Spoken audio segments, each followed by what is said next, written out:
Good evening, everybody. Welcome to the October 11th Utility Advisory Commission meeting.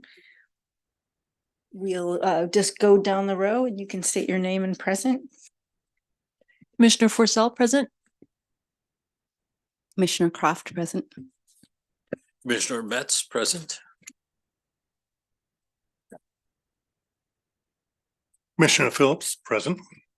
And Commissioner Siegel is here, and we have Commissioner Motter is out.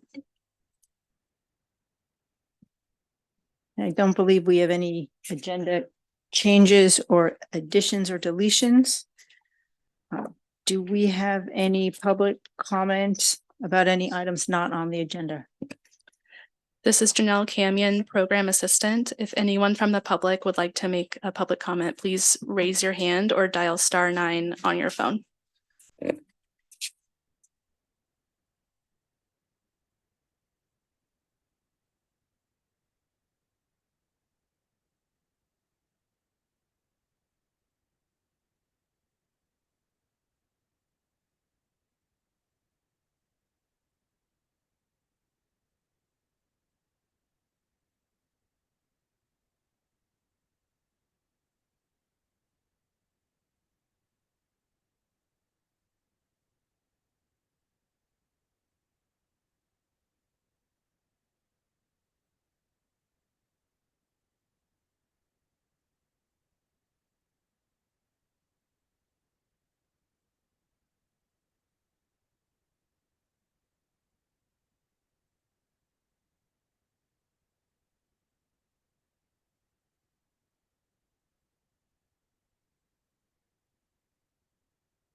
Jerry, no, mine's not working. Jerry's, is mine working?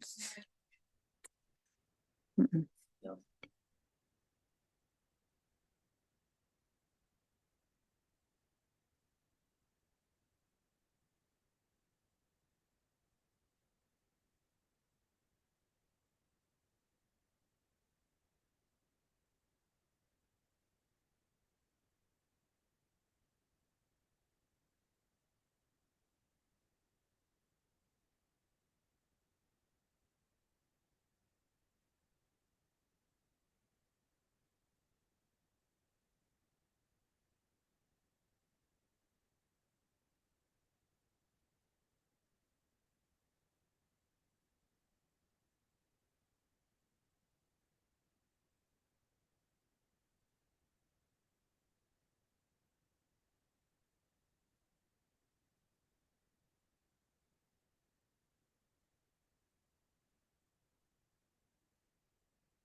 Right.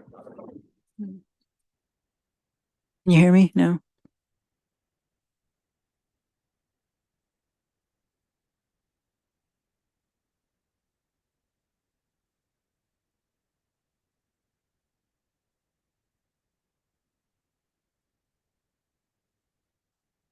Can you hear me?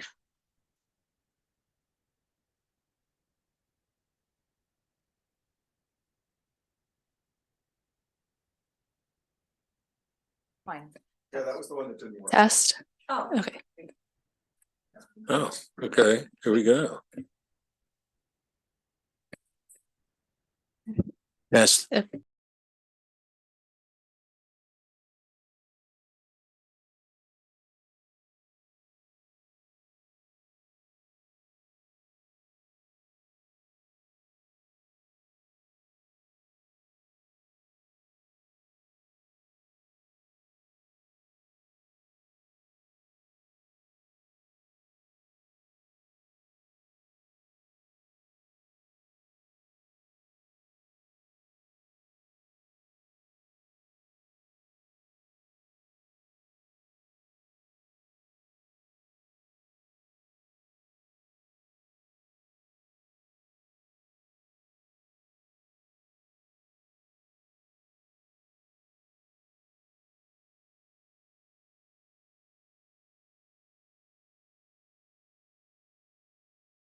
in this meeting? And if not, when will that be discussed?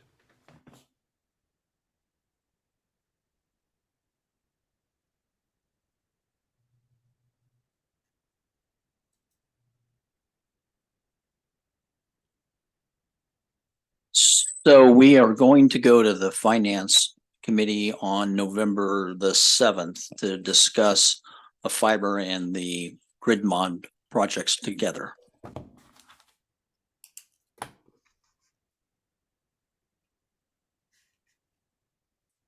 Okay, thanks. You're welcome. Next, Hamilton Hitchings.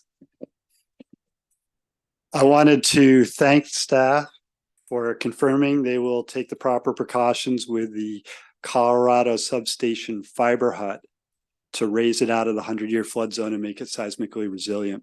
My comments tonight are focused on mitigating the risk of the other fiber hut. Last meeting, staff said no government regulations are required for fiber as a critical facility, so locating it in City Hall might be okay. City Hall was seismically reinforced in the 90s so as not to collapse in an earthquake and allow occupants to exit it safely.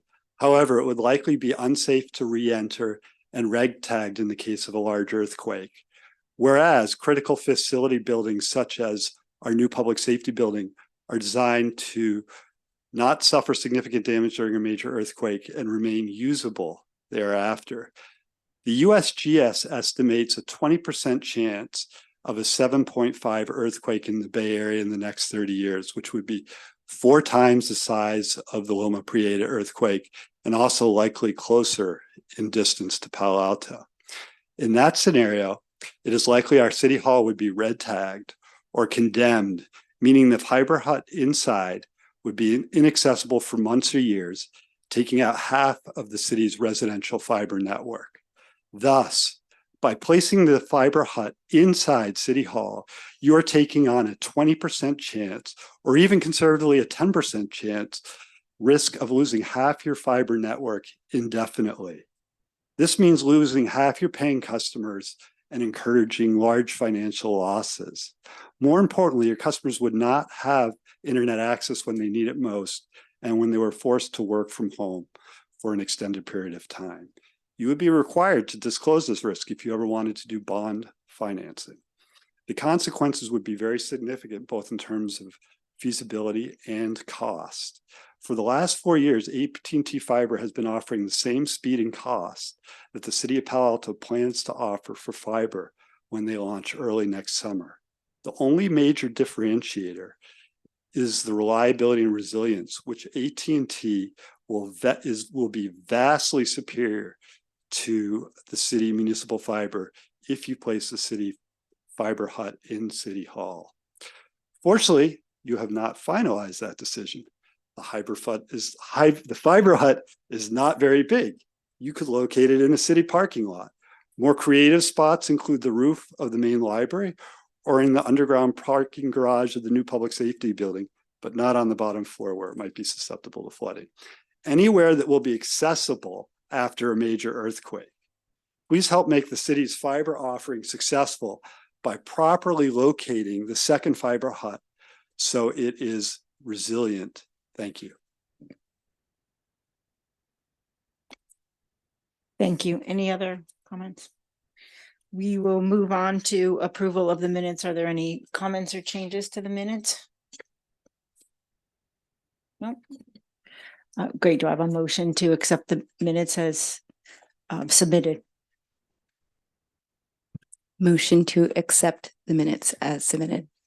Second. All in favor? I think we can raise hands in this small room. Okay. All participants have raised their hands. Thank you. We can move on now to Director Bachelor's report. Thank you, Chair Siegel. Good evening, Commissioners. I do have some items of interest to share with you tonight. The very first thing is that the City Council at its regular meeting on September the 18th adopted a resolution to modify the gas purchasing strategy for the upcoming winter months. Staff will implement a cap price winter natural gas purchasing strategy in October 23 for the gas year November 23 through October the 24. The amended rate schedule associated with the implementation of this effective date of November the 1st. The customers is essential for basically an insurance policy. And that policy is limited to 15 cents per therm. In front of you, I made sure that all of you received the report that was given to the council that evening. And basically it's a 15-cent cap that is driven for all over a 12-month period of time. As you remember, the cap went all the way, or the gas price went all the way up to basically over $4. Reserves paid for the additional dollar that we went through. It looks like it's just looking at, if you looked at the presentation portion on, I think it's page 4, there's a breakdown of what that looks like. It looks like there's on an annual basis of about 33 therms throughout the 12 months. Take that by the 15 cents, it comes out to be about $5 a month per customer of an increase on an average price over this period of time for this 12 months. Now, we do plan on looking at this further in the future and going back to the UAC as well as to the council. This was just unfortunately a quick decision that we had to make to be able to get into this window so that we could start negotiating a price for this insurance policy that basically that we're going to take out for this winter time. So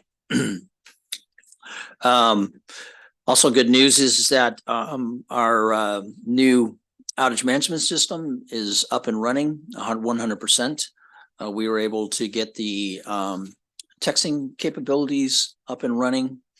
We encourage utility customers that they should log into their MyCPAU or contact the customer service group and make sure that the best numbers to be contacted at in case of an outage, that we have that, and then we can add that into the outage management system. So we will have now we have texting capabilities, and we're also being able to, one of the options in the tree is that if you'd like to have a callback, there will be an automatic callback given to, and we've used it unfortunately twice now that we had some small outages, and we were able to get that back to that information back out to the customer base.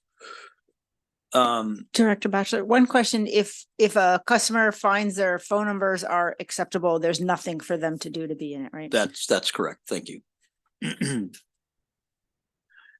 We're CPAUs is participating as a member in the California Municipal Utility Association CUMA for customer satisfaction survey for residential electric and water customers. CMUA's contractors Great Blue Research completed a statewide survey last month with municipalities and investor-owned utilities customers so that we can benchmark the trends across that. We're also now moving forward to doing what we call an oversample. We decided that an oversample is necessary, and what it does is it really we were able to ask more pertinent questions about the utility for just Palo Alto. And so that survey will continue moving forward and should be completed sometime in the first week or second week of November with that. So we'll be able to share in the coming months, probably first quarter of next year, the results of what we found in our surveys. And it will also have, like I said, it'll have investor owned as well as other municipalities with similar questions. The oversampling piece, like I said, we can share that too, but there won't be any comparisons to that.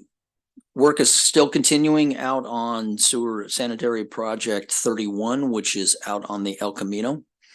We're replacing some sewer mains as Caltrans is in the process of repaving El Camino.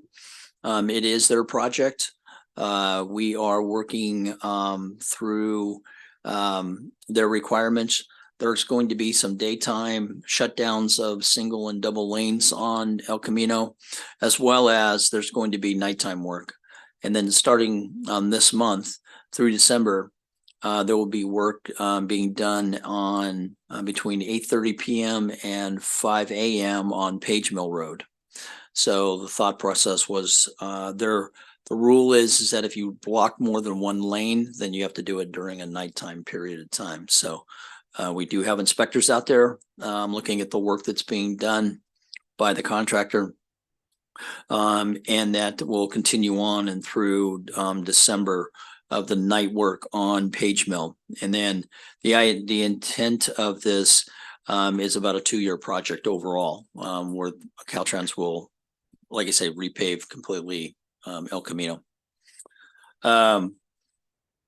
We are subject to, well, I shouldn't say that we're subject to, because we do not follow CPUC guidelines and what the rules are. We're not governed by them, but we do follow their inspection timelines, how we build our construction work. So every 10 years, you have to have all your poles inspected. So we are hiring a company called Osmos to perform the work in public streets and some private over a 3-year period of time. And again, it's something that we typically do about every 10 years. So we're following those guidelines, and we should be completed by 26. Also, too, is that I think Tom Marshall and I had come to you a couple months ago, and we kind of talked a little bit about, and I think with Jim Stack, we talked about that there was possibility that there could be some increasing load that would be coming our way. At the time, we weren't really able to really talk about who was coming to town, but city engineers are working with Tesla. Tesla's coming. They want the additional load expected to come online sometime in 24. It's going to be at the Hanover substation, where we are doing kind of a joint venture. Due to the grid mod, we know that we have to expand Hanover. At the same time, we also need to get more capacity for Tesla. And so it's kind of in a design and install phase right now. We are also working on a public-private partnership agreement with Tesla. We're working out those details, but we're going to bring this to council in the coming months, because they're going to have to prove that public-private partnership agreement. But the company is Tesla, and we see some great strengths there for some additional load that we could definitely use. Yes. Is this a data center? Is that the idea? Well, it's mostly a data center, but it's also that they are testing different charging systems. They're also bringing in large charging systems for large transportation trucks that they want to do, but it's mostly, yes, from a data center. And the public-private portion of it would be the entire project or some part of the project? It's just inside the substation portion of it that where we have to upgrade a transformer for their side, as well as we thought that since we had to touch it for our side, there could be some economy of scales of what that cost could look like. So that's the partnership there. Got it. Thanks. Just a couple of workshops of knowledge there that it's coming up is that there's an EV Expo at the Electric Tour coming on October the 14th. There's Sustainability Fair at coming up on the 22nd. There's a Heat Pump Water Heater Day campaign, which is a city promotion on October the 25th. There's on October the 28th, there's a Succulent Garden Workshop at Rinconada Libraries. And then on October the 29th, Frunken Treat EV Expo at California at the Farmers Market that day. So that concludes my report. Thank you, Director Batchelor. We'll now move on to our first new item of business, item number 2, which I believe will be a presentation on the 2023 Electric Integrated Resource Plan. Oh, sorry, any public comments on item 2?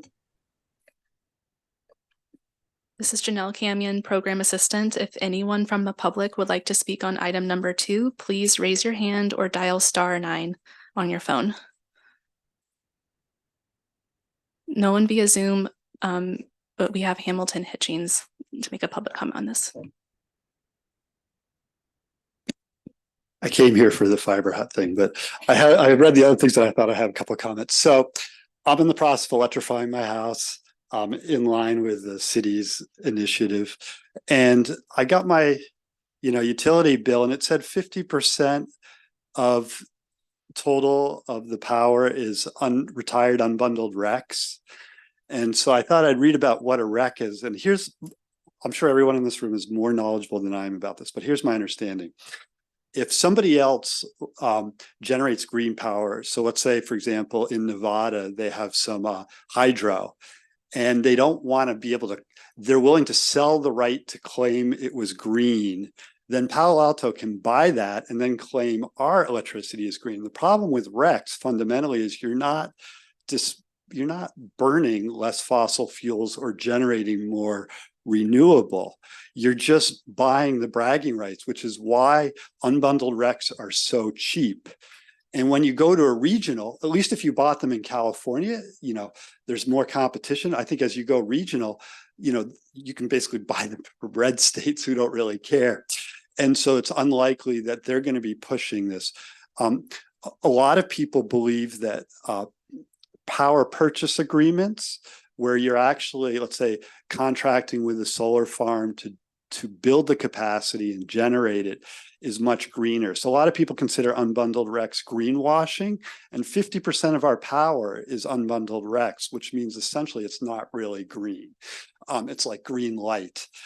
So what I would recommend, because you're talking about where you're going to be getting your future sources of power, is to really try and ramp down the unbundled RECs. The problem with unbundled RECs is because they're so cheap, because they're not really that green, it's very tempting to rely more and more on them because you're just saving a lot of money, but it's not really green. So if your priority is fighting climate change, you want to move away from unbundled RECs. Now, I just want to add the disclaimer. I'm sure a lot of you know a lot more than I do about this, but even from someone who's not that knowledgeable, it seems like it's not a very good policy. And we should be moving, like the hydro that you're looking at, that's real, that's a power purchase agreement. So that's much better. Anyway, thank you for listening. Thank you. No further public comments. We'll move on to the presentation on the EIRP. So tonight, Jim Stack, our senior resource planner, is going to do a presentation about talking about our electric integration resource plan. And it's done on a yearly basis that we want to talk about this. And I think that as you will see that we are looking at different sources that we can take advantage of. And I'm sure that Jim will talk a little bit more about that. So with that, I'll turn it over to Jim Stack.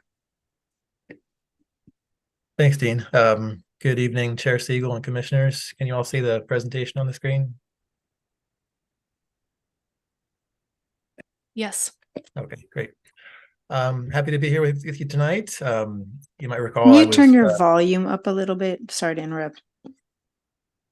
I'm not sure I can do anything on my side. Is it possible to change the volume in the room?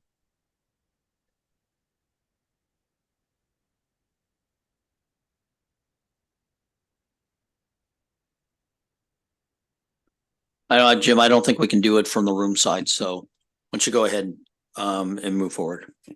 Sure. I'll try to speak a little bit louder. So I spoke with you back in July, and so this has been a long-term process. We've been working on our integrated resource plan for over a year and a half now. So I want to acknowledge the team that I've worked with on this. It's been a big effort, in particular, Lena Perkins and Shiva Swaminathan from the resource planning side. We've also worked with a number of folks on the program side as well, utility program services. And we've worked with a consultant, Ascend Analytics, who has helped us with the modeling for our plan. So it's been a big effort. I'm happy to present the final report to you tonight and some more in-depth modeling results than what we shared in July. So with that, Can I ask one question? Is this presentation in the packet? I believe so. No, not in mine.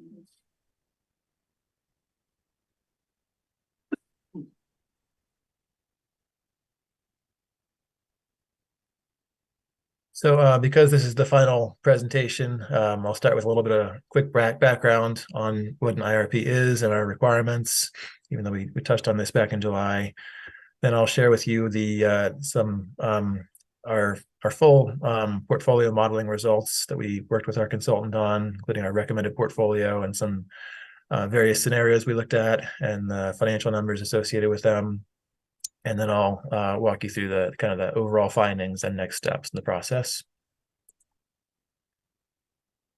So as we talked about in July, an integrated resource plan is it's a long-term plan or roadmap for where we forecast out a bunch of years, in this case about 22 years, what we expect our electric demand to be. And then we come up with a portfolio of combining both supply side and demand side resources, where we try to develop an optimal portfolio, an optimal way of satisfying our forecasted demand with the least cost and least risk portfolio of resources. Back in 2015, SB 350 became law in California, and this imposed a formal requirement on larger utilities like Palo Alto to conduct an integrated resource plan. The first one we submitted was due back in 2019, beginning of 2019, and we have a requirement to update it every 5 years after that. So this is the second one that we're working on now and getting ready to submit. The key reasons that we're doing an IRP is to demonstrate that we're on track to help the state meet its greenhouse gas reduction targets and its renewable procurement targets. Those are sort of the main highlights, the main purposes of the IRP. But it's a big plan, and it became the state added a whole laundry list of other things they wanted to us account for as well in our plan, including minimizing ratepayer bills, ensuring system and local reliability for the grid, procuring energy efficiency and demand response and energy storage, and planning for transportation electrification, and also talking about our rate design and how it supports electrification. So that's kind of an overview of some of the requirements that we have to meet with our report. It's a lengthy document as a result of all these requirements we've got to have to touch on, but I think it's a good kind of overview of the overall electric utility from both a supply perspective and a demand perspective. So I recommend digging into it. I think it's a good document. In addition to the text report itself, we are required to submit a set of 4 tables to the CEC, the California Energy Commission, early next year. And this is just to kind of put some numbers behind, all the words in the report to show that we are on track, numerically to satisfy our capacity requirements, our energy requirements, as well as our renewable energy and greenhouse gas emissions targets. So we'll be finalizing those tables in the coming months and submitting them in early 2024.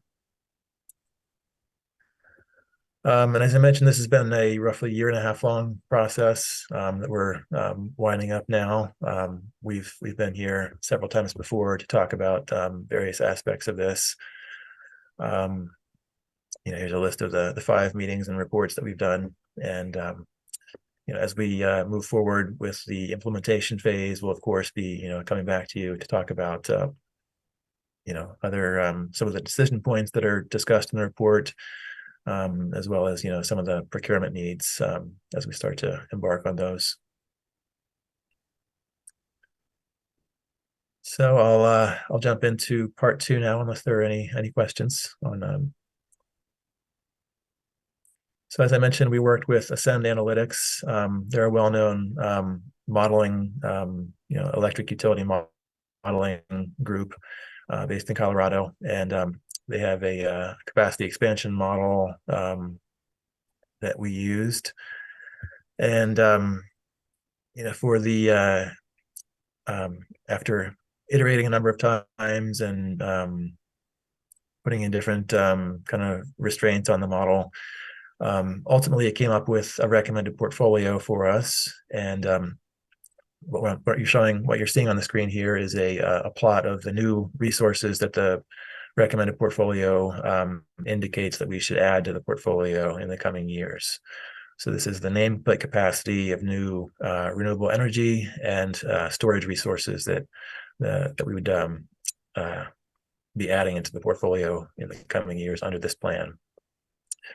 As you can see, there's a lot of new solar starting around 2030 and going through the 2030s, and then the model recommends adding some capacity, some battery capacity in the 2040s. I wanted to, we talked about this back in July, but I wanted to reiterate that this plan is not, we're not immediately going to go out and start procuring, only solar resources going forward. This is sort of a work in progress, and the actual resources that we're going to contract for, in the future, will be highly dependent on, market conditions at the time and what happens to our load and our existing resources, how they change over time, as well, of course, as the actual proposals we receive in our solicitations when we actually go out to buy new resources. I think the model is highly sensitive to the assumptions you make about resource costs over time and so forth, and depending on, it's a slight tweak, and I think you might see wind or some other resources here instead of solar. But given the conditions that we were using in the model, this is what the model spat out for us. Excuse me, what kinds of resources were available? Solar, wind, and storage, anything else?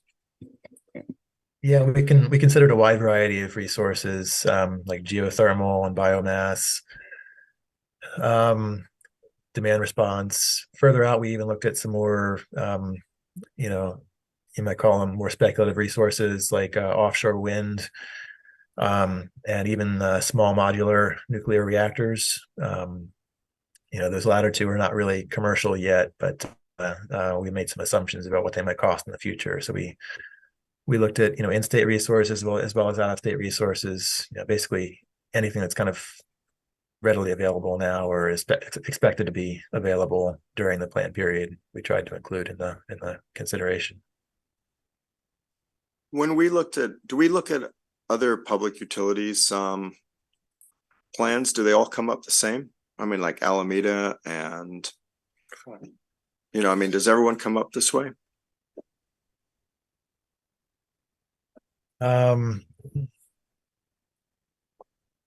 Yeah, we've compared our plan to other utilities, like other public utilities, of course. I'd say for resource needs in the future, I think they look relatively close to this. Some of them, some of their plans include adding storage a little earlier. Some of them include, different types of resources in the mix. But being from other utilities.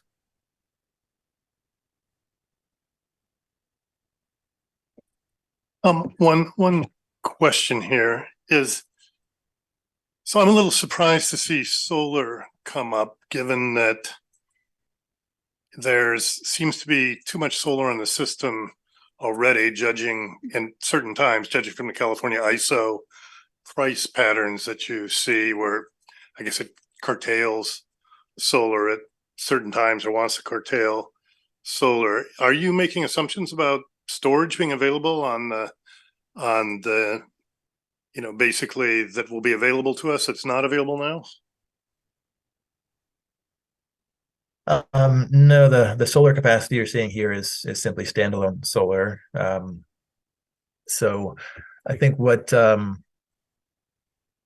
what might mitigate the fact the trends that you're referring to would be we're also seeing a greater move towards broader regional integration of the grid. Some connections between CAISO and other balancing areas around California. So that will help. When we have too much solar in California, we'll be able to export that out to other areas more, and get some value from that rather than just curtailing it. Thank Kind you. of have a related question, which is, I guess to the point that we've talked about before, also about the shoulder periods of the day, you have too much in the middle of the day, not enough on the shoulder periods, and then we're open market purchasing with along with Rex to claim that it's clean power. But do we assume, I don't know if this is what you're getting at, Bob, but that there's any storage elsewhere? So, in the middle of the day when there's so much excess power, it's cheap. Would we assume that someone else is building storage so that they could store that? And when we take it back, we buy on the open market, we're buying stored power. It makes us feel better that our power is not being generated by natural gas. So what kind of, I guess, is there any thinking about that in the model of where the energy we're purchasing in those shoulder periods or in the winter is coming from? I would say that under our current carbon neutral plan, the way we evaluate our emissions overall is to look at in every hour, we look at whether we have a surplus or a deficit of carbon neutral resources. And then we also look at the grid's emissions factor, the marginal emissions factor, the average emissions factor for the grid in each hour. So when we are buying market power from the grid because we have a deficit, we are factoring in that power is dirtier, relatively speaking, than during the power that is in the middle of the day when we have surpluses. So we're taking that into account when we evaluate the carbon neutrality of the portfolio. But this model, the integrated resource plan model, doesn't really take that into account so much. It looks at the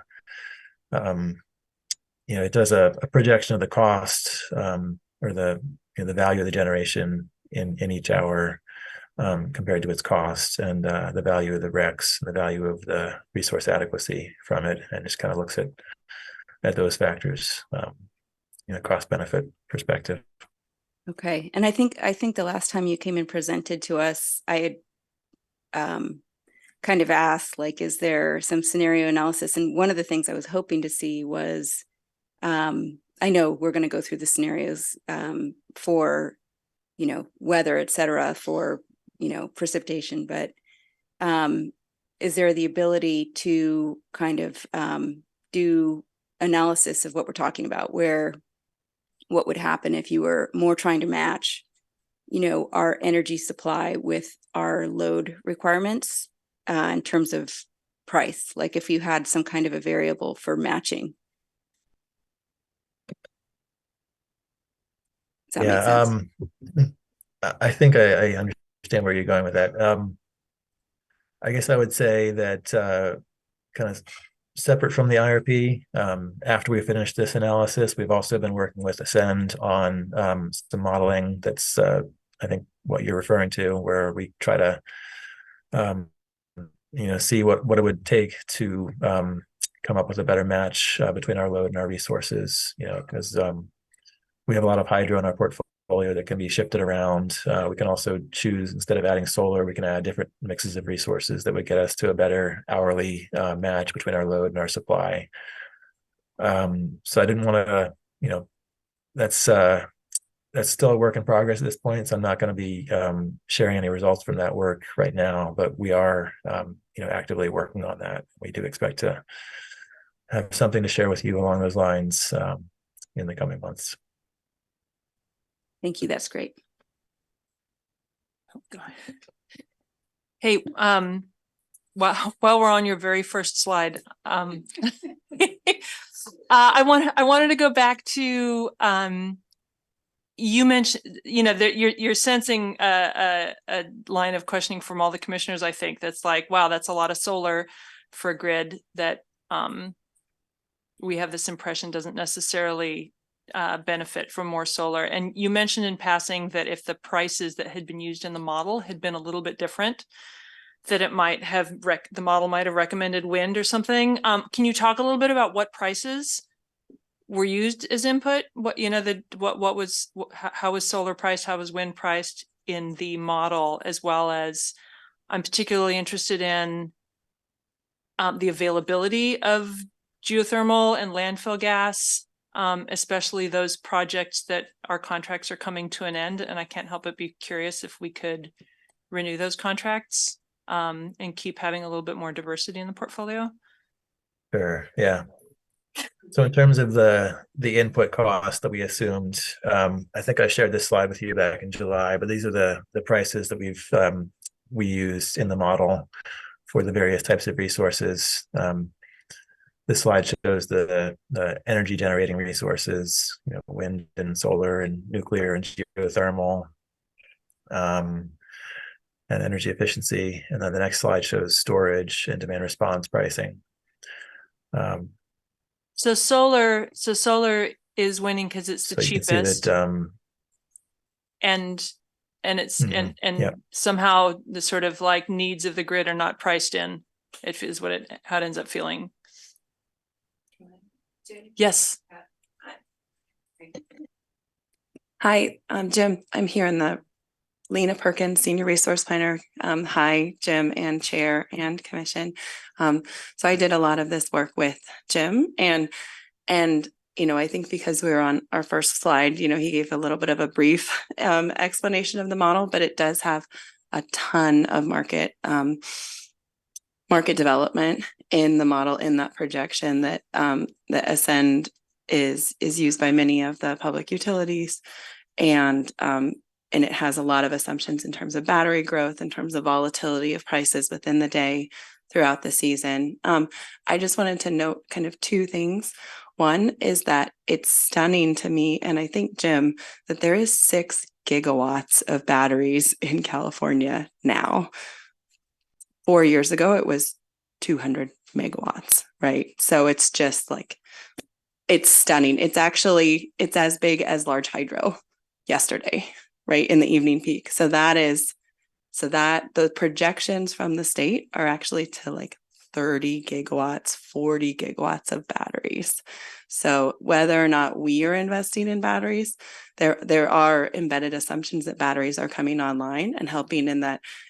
I'm specifically talking about that evening ramp period, and that is kind of year round. Lena, that's gigawatts or gigawatt hours? Gigawatt. So gigawatts, but they're each in 4-hour blocks. So if in order to bid into the ISO, you have to be able to sustain your power rating for 4 hours. So it's 6. You can look on ISO today, and it's like 5 megawatts yesterday, especially when it got a little hot over the weekend. So we're looking at huge ramps in the evening that people would have just freaked out about 10 years ago. They thought were almost impossible. So that is coming. That's going to help with the evening ramp. And then and the other thing is that because we are so hydro heavy, we have this very dispatchable resource in the form of Collierville, and that is super shapeable, and it is just, you can just pull on that lever when you want. So it is the biggest, cheapest battery out there. And then just, as kind of a seasonal adaptability ability, there's pumped hydro on our western resource actually. And so so that is effectively being used as seasonal storage right now because they don't want to cycle those pumps very often because they are old. But that is being investigated for, now that prices are high and people care about carbon, maybe it's worth upgrading those pumps so they could actually be cycled. So, Yeah. sorry, is it fair to say then when we're projecting in this model as we buy market power going forward, it will be cleaner over time? In general, we our power content label, it is not actually reflective of us not providing our load with our resources. That's because of the choices that we made around taking our really, really clean power content label and slicing off all those real RECs that we generated that actually matched our load quite well and selling them for large profits in order to capture the difference in prices between the bucket 1 RECs and the bucket 3 RECs, because we're trying to clean up the whole grid, the whole West, not just California. They are worth something, and then we're plowing millions of dollars into designated green funding. So it's not, if we didn't do that in an average hydro year where that power content label would be totally green.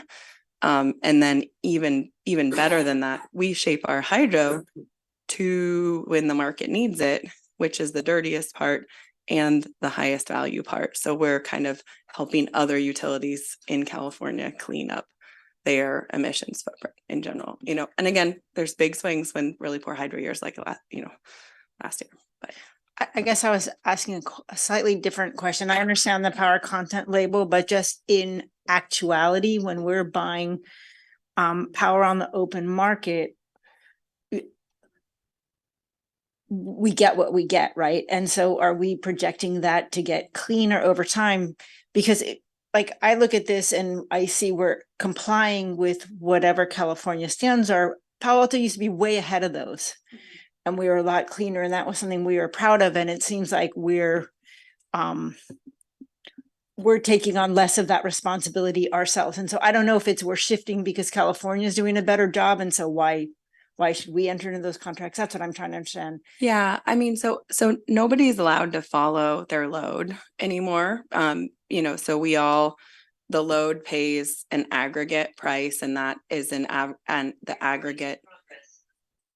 Sorry, and that is the aggregate sort of emissions. But if you look at our impact in terms of what we're showing up with for our owned in-ground resources or long-term contract resources, we are actually net cleaning, especially on the margins. That doesn't show up anywhere because of what I talked about earlier. And that was a conscious choice because, in 2018, when Jim and I were really excited about hourly carbon, nobody knew how to have that conversation with us yet. And it didn't, and there was not a dedicated funding source for building electrification.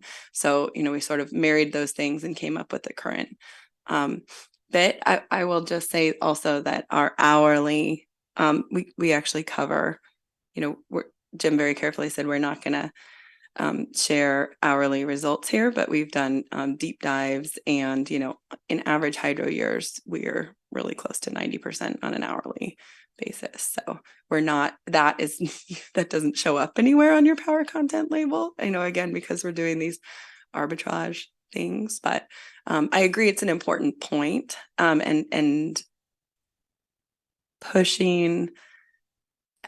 We've sold. The reason we look like we're barely complying is we're selling down to our compliance requirement, with this green attribute, and then and I think that there are valid concerns about out-of-state RECs, but in general, other states are taking on very aggressive RPS requirements as well.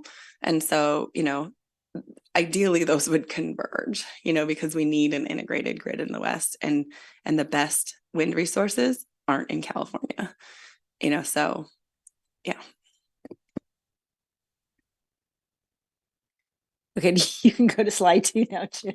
Thanks, Lena. And Commissioner Forcell, you asked another question about extending our existing contracts when they expire. And I just wanted to mention that that is a possibility. It will be, we'll be discussing that with our suppliers as these contracts come up for, coming close to their expiration date. In fact, we're already in discussions with one of our landfill gas supplier for about extending and expanding the size of our current our largest landfill gas project right now.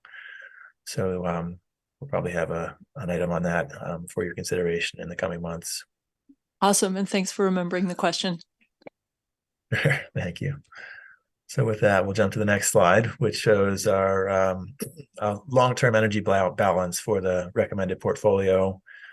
So this slide shows, annual look at our portfolio from 2023 to 2045. You can see our load is projected to increase substantially in the coming years, which gives us some holes in the portfolio to fill starting in the late 2020s. And you can see that again with the recommended portfolio, it's adding a lot of solar to fill those gaps.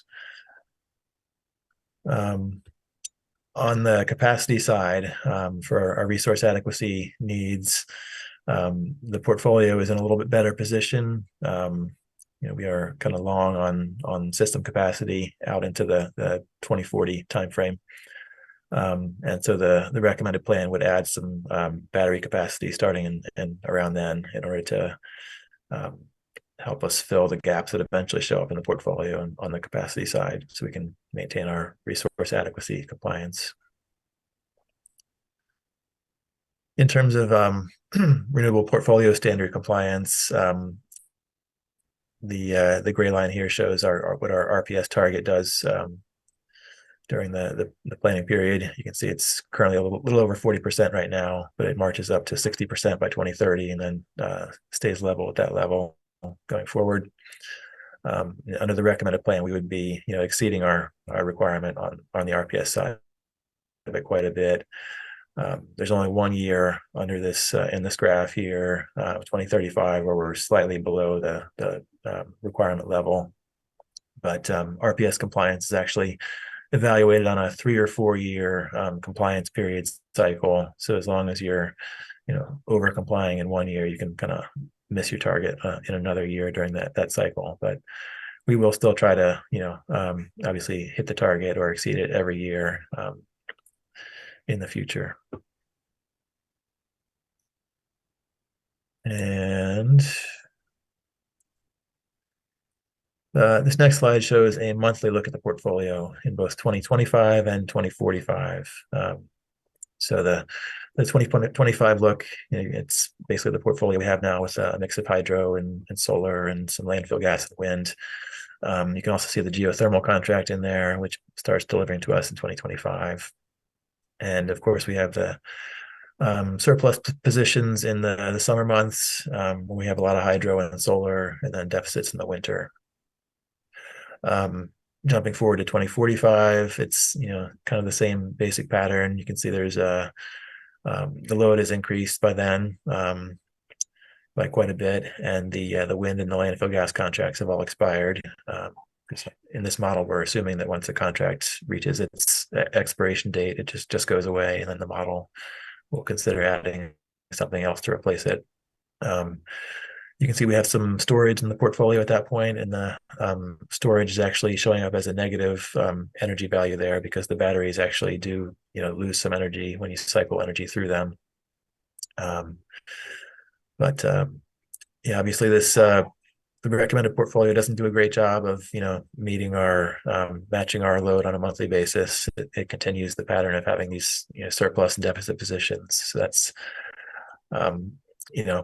definitely a factor that we will be considering when we actually go out and do the procurement. There are definitely advantages to better matching your load and your resource, because you can minimize your market price risk that way. So we'll be factoring that into our decision making. But it's not, excuse me, it's not just the market price risk. It's the fact that energy is not necessarily, it's 29% Cal ISO right now is natural gas. I don't know what is anything else. And so that difference is potentially dirty, and it seems to be, or partially dirty. and it seems to be getting larger, actually. Am I wrong or? Jim, I was just gonna say that, No, I think that's accurate. yeah, and that it's getting larger because the load is much higher, right? And so we'll have a much better sense of that closer to 2045 too. What am I missing? Why can't you just buy more solar and more storage? Right? I mean, why doesn't that just bring it up if you did that and match it? I mean, why is that a problem? Jim, do you want to take that? Jim, do you want to take that first? Sure. Yeah, sure. So the storage, you'd have to buy quite a bit more solar and quite a bit of storage to, fill the gaps here in the winter, because, solar storage can, it's kind of within the day. You have to, you charge it and then you discharge it within the day. It doesn't do anything seasonally for you, so it wouldn't do anything to affect these the summer and the winter disparities here that are shown here. But that's certainly a possibility if you wanted to dramatically over procure 2 or 3 times your need, and kind of use storage to match it hourly. That's one method of going about things. So it's just really expensive because you're way over procuring. Right. Yep. So if you didn't have solar load, what would bring that up in the winter if you had a base resource, right? Yeah, there's base load. There's also resources like certain areas of wind, out-of-state wind from different areas are kind of more complementary. They produce a little bit more in the winter than in the summer. So that's those are things. And we're not buying those. Why? Why did we not look at those? I mean, because wind's not that much more, is it? It's not. It's when we've done procurements 5 to 10 years ago, these out-of-state projects weren't being offered to us at the time because I think primarily because there wasn't transmission built. It's taken quite a long time to get the transmission going that connects kind of like New Mexico to California. So these resources are kind of only entering the market right now. But shouldn't we be thinking about 2045? I mean, wouldn't the resources be more available? You would think in 2045. Yeah, they were considered, wind at competitive prices. The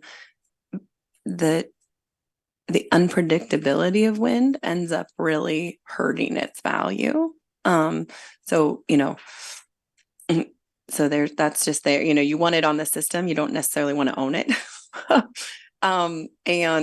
And then the other thing is that we threw a lot of baseload resources at this, landfill, geothermal, and essentially the inflexibility of those in the middle of the day, as solar actually will create negative prices even in January and December. They just end up getting slaughtered economically, and so you just lose money. So you need a geothermal with a battery as much as you need solar with battery. So that we probed it. These are not marching orders, but these are like what the study has shown, and part of the need for the state for this study is just to get a sense of how much our load is growing and about how we're planning to fill it or what we would consider, but really they take the resources with a grain of salt. Yeah, and in one of the scenarios that I'll be showing you in a couple of slides, it actually does recommend that we purchase some out-of-state wind from, I think it's from New Mexico. So it's definitely a close call between that and solar for what's the best resource that the model selected. I was going to ask if that chart, if these charts basically kind of match California, like, are we having the same problem that all of California is having, in which case, there's 6 months of the year where we just have not solved the problem even in 2045. And so I guess that's a question is, are we just mirroring what's going on in California? What are the options for filling that in? It sounds like wind is part of it, but if everybody wants the wind from wherever out of state, like, is it these interconnections with other states, or what is our solution? What's the state's solution? Because if we have the same problem that everybody does, Jim, I'll let you go for that first. I would say the state's making a big bet on offshore wind right now. It's kind of taking the lead and pushing for that to be developed, and kind of it'll have to be kind of spreading the cost among I think across the state in order to make that to get the infrastructure built to make that happen. So that'll definitely help with the state's overall problem. But yeah, beyond that, more connections between California and the rest of the West will help. More transmission into and out of California to export energy in the summer. We have more solar than we need, and to import more hydro and wind from the Northwest and from the Southwest. Lena, did you want to add anything? No, and I would even say, not all of the interconnection is the other big piece, but it's not even needing to build new transmission in some cases. It's actually just agreeing on the market rules. So for the existing transmission that's there, it's a really balkanized market out in the West, and there is progress with that, with the extended day ahead market, and then a West-wide regional transmission organization would be kind of a central planner so that everybody doesn't have their own transmission line out to Wyoming. And that California doesn't have the best wind other than potentially offshore wind, if you look at the whole system large, but it does have some of the best solar. Right. And so, Wyoming has some of the best wind, making use of the existing transmission as efficiently as possible. Batteries are going to be part of it. Pumped hydro is going to be part of it too. I think no doubt. Yeah, I guess I would also just say that California is roughly 20% hydro, and we're like 60% hydro. So we are not bringing this, and then we have more base load than California has percentage wise as well, and so we are not bringing the same issues to the party. Sorry, I just have one more comment, which is first of all, on the pumped hydro, I was going to ask exactly that question, if that's available to us, and so I would really encourage us to look into it, as if it sounds like it's available, just need some investment to get it going again. So that's just one comment. And the second thing is, I noticed in one of the appendices that there was a storage analysis of the cost of storage that was done in 2020. I think it said it needs to be done every 3 years. So is that being done this year? And is that part of what goes into this planning? Yeah, that was evaluated as part of this.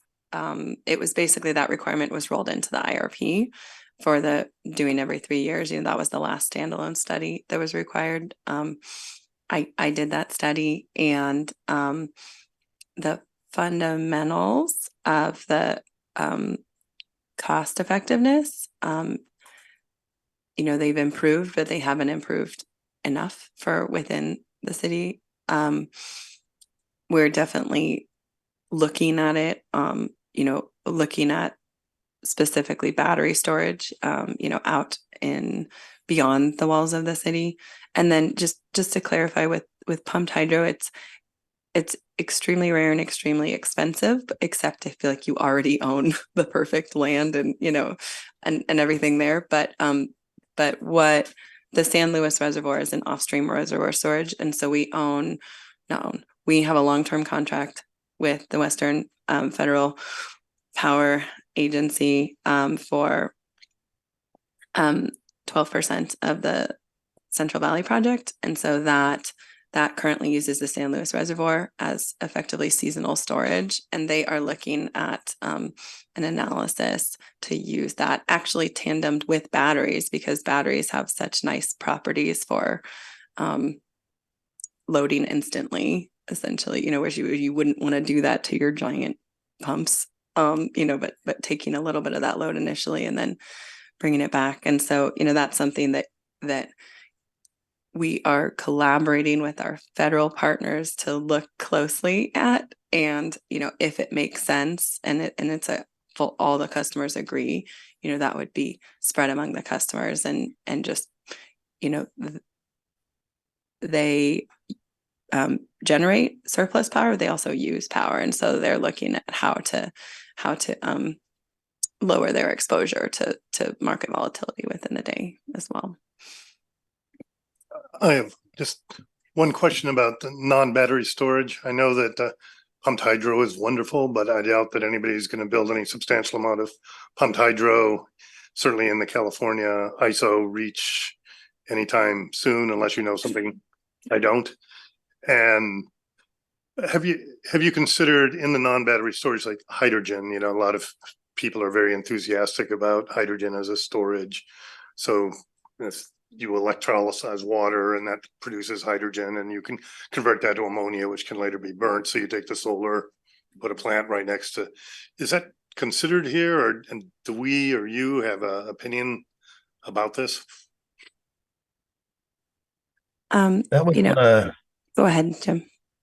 I'd say the hydrogen stuff wasn't one of the resources that we included in this mix, but it is something that you know, our partners at the Northern California Power Agency are very actively pursuing. They have a program right now where they're working on converting the Lodi Energy Center from being a natural gas plant to being able to burn hydrogen and creating kind of a hydrogen hub there.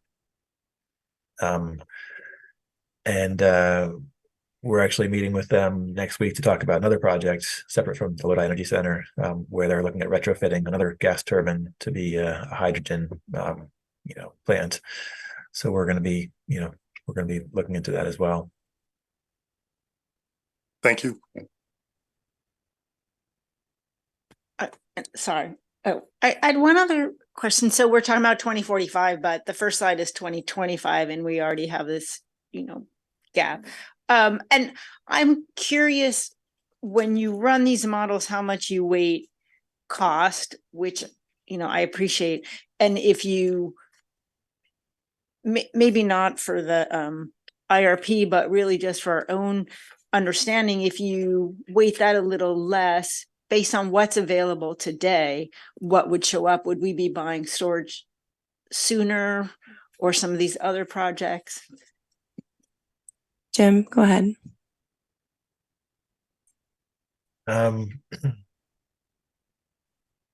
Yeah, I guess when you talk about weighting the cost of the resources a little bit less, what are you suggesting that we weight more? I guess more, you know, I guess some kind of clean energy for the half the year that solar isn't sufficient. Something that we would do today, that price is the barrier. And I'm kind of wondering, how much is price the barrier and how much is the price differential? Yeah, price definitely is the factor that causes us to choose, you know, for the model to choose more solar rather than more geothermal, or even offshore or out-of-state wind. Lena, do you recall what the differential was if we got into the you know, how much you know, more expensive solar would have to be or less expensive other resources would have to be chosen? I mean, I think she's almost getting at, you know, more of an hourly matching, right? Which is like the second analysis we're doing, and it has a really substantial price premium potentially. It also just makes you really exposed if you're gonna buy triple what you need, and that you're really counting on those assumptions. I guess the other thing I would just say is that Calaveras, in Western to some extent, the large federal hydro, but especially Calaveras, is quite shapeable, right? We're shaping it into the summer because that's when it's most expensive. And so we are making money with that in the summer. But if that really changed and say, you know, solar's really overbuilt and we have tons of batteries, and so maybe even though the demand is highest in the summertime, maybe the winter's the highest price, maybe the spring's the highest price. This hydro, it's quite available in the spring, and it can be fairly available in the winter and fall. And so, we have, you're always better off with flexible resources, and there are even winter peaking hydro systems that like come up as well. And I will also just say to the hydrogen point, that I worked in Alaska generating hydrogen with an electrolyzer, and it's just it's really expensive. You definitely don't want to transport it anywhere. So and then the projects being evaluated are not pure hydrogen projects by NCPA. They are 10% hydrogen by energy and 90% natural gas by energy. So that's what a 50-50 split is by volume. It's 90% natural gas by energy. So I think that I would let price, the way I view price, and I am very dedicated environmentalist personally, separate from my work life, but that this is a signal saying what the grid still needs. And so we are helping the grid in what it needs. And if we have a flexible portfolio that brings a lot of value or really minimizes our cost, then we can bring everyone along for the electrifying everything. So this is sort of a whole system carbon minimization rather than just the electric portfolio. Although, I'm open to being persuaded, but it gets tricky when you look at over procuring by a lot. I mean, it's still, for hourly matching, I'll say that it still wants a ton of solar. You just get 3 times the amount of solar, and you're just really, really exposed because it's just that much cheaper. So it sounds like you could model these, you could mold these graphs. If you weren't optimizing for price quite so much, you could basically dial up the hydro in the times that the solar is not available and have it flatten out. Yeah, to some extent. Yeah, to quite a bit more than you would think.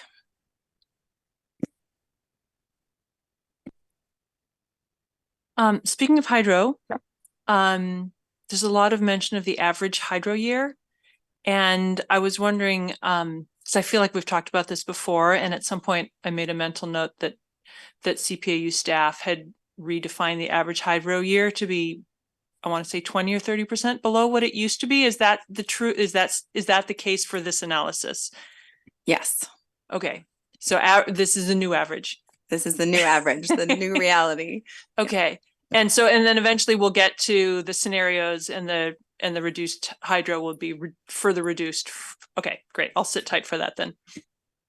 Actually, even in the base scenario, we're assuming a slight decrease over time in the amount of hydro we get from our resources. Like if you kind of squint, you can see that the blue bars in the 2045 graph are a little bit lower than in the 2025 graph here on this chart. So that's even part of the. Sorry, kind of, I thought Dr. Perkins just said we're already assuming 20% less. Now you're saying we're going to start assuming 20% less by 2045? No, we've already We're shrinking it over each decade. We've already reduced it. We've already reduced our long-term hydro projections by about 20 or 30% compared to what they were 15 years ago. And we're projecting that they continue to fall a little bit further going forward. Got it. Thanks. Sure. I'm sure that we want to spend the rest of our evening on this slide. So I had just one last question, which was I see demand response in there as a possibility in 2045, but maybe it's my eyesight, I'm a little colorblind, but I don't see anything in the bar chart. So what is that, and why is it not showing up? So I think under the base portfolio, I don't think we have any demand response selected, but that is, it does show up in one of the scenarios that I'll show you in a couple of slides. so demand response is essentially, capacity that we could, call on from our customers to reduce usage during certain peak periods, during certain hours of the year. So you get a little bit of an energy benefit from that, but the total amount that's available among our customers, it's pretty minimal, compared to our overall needs. Just based on our experience running a demand response pilot program several years ago. So we would love to have more of it available. It's something that we'll continue to evaluate because it does look like a good, it's extremely flexible, and we'll pursue it, but it's kind of a costly program to implement, and the capacity available in the market right now is among our customers is pretty small. Is that the retail customers or the commercial customers? And sometimes are you considered both, including commercial demand curtailment? Yeah, it's we're primarily looking at our larger commercial customers who have the ability to kind of throttle up and down based on market signals in the timeframes that we need them to do so.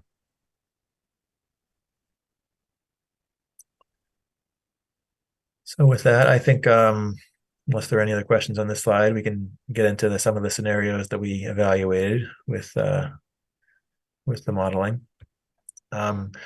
So we're doing a long-term plan out to 2045. Obviously, we don't have a crystal ball that is very accurate that far out. So we thought it was important to do some look at some bookend scenarios, different ways the world could look.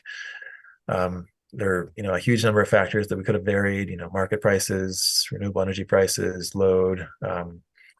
What we settled on is in our portfolio, as Lena mentioned, we have 50 to 60% of our portfolio is hydro, and that's kind of our biggest source of uncertainty, now and in the future. So our scenarios are primarily looking at different hydro kind of outcomes that we could experience in the next 20 or so years. So we looked at 4 scenarios. There's the base case, the recommended portfolio, which we've been covering over the past several minutes. And then 3 other kind of variations on that. The third and the fourth one shown here are sort of your standard dry year and wet year scenarios. So number 3 is kind of like a long-term drought where we get less energy from our hydro resources. And there's less energy statewide from all the hydro resources. And so as a result of that, market prices overall are higher. And then conversely, number 4, it's a kind of a wet year scenario where the state gets much more precipitation over the long run. And so energy from our hydro resources goes up quite a bit. And that happens kind of statewide. So that depresses overall market prices a little bit. The second scenario is another reduced hydro scenario, but it's a little bit of a different reason for the reduction.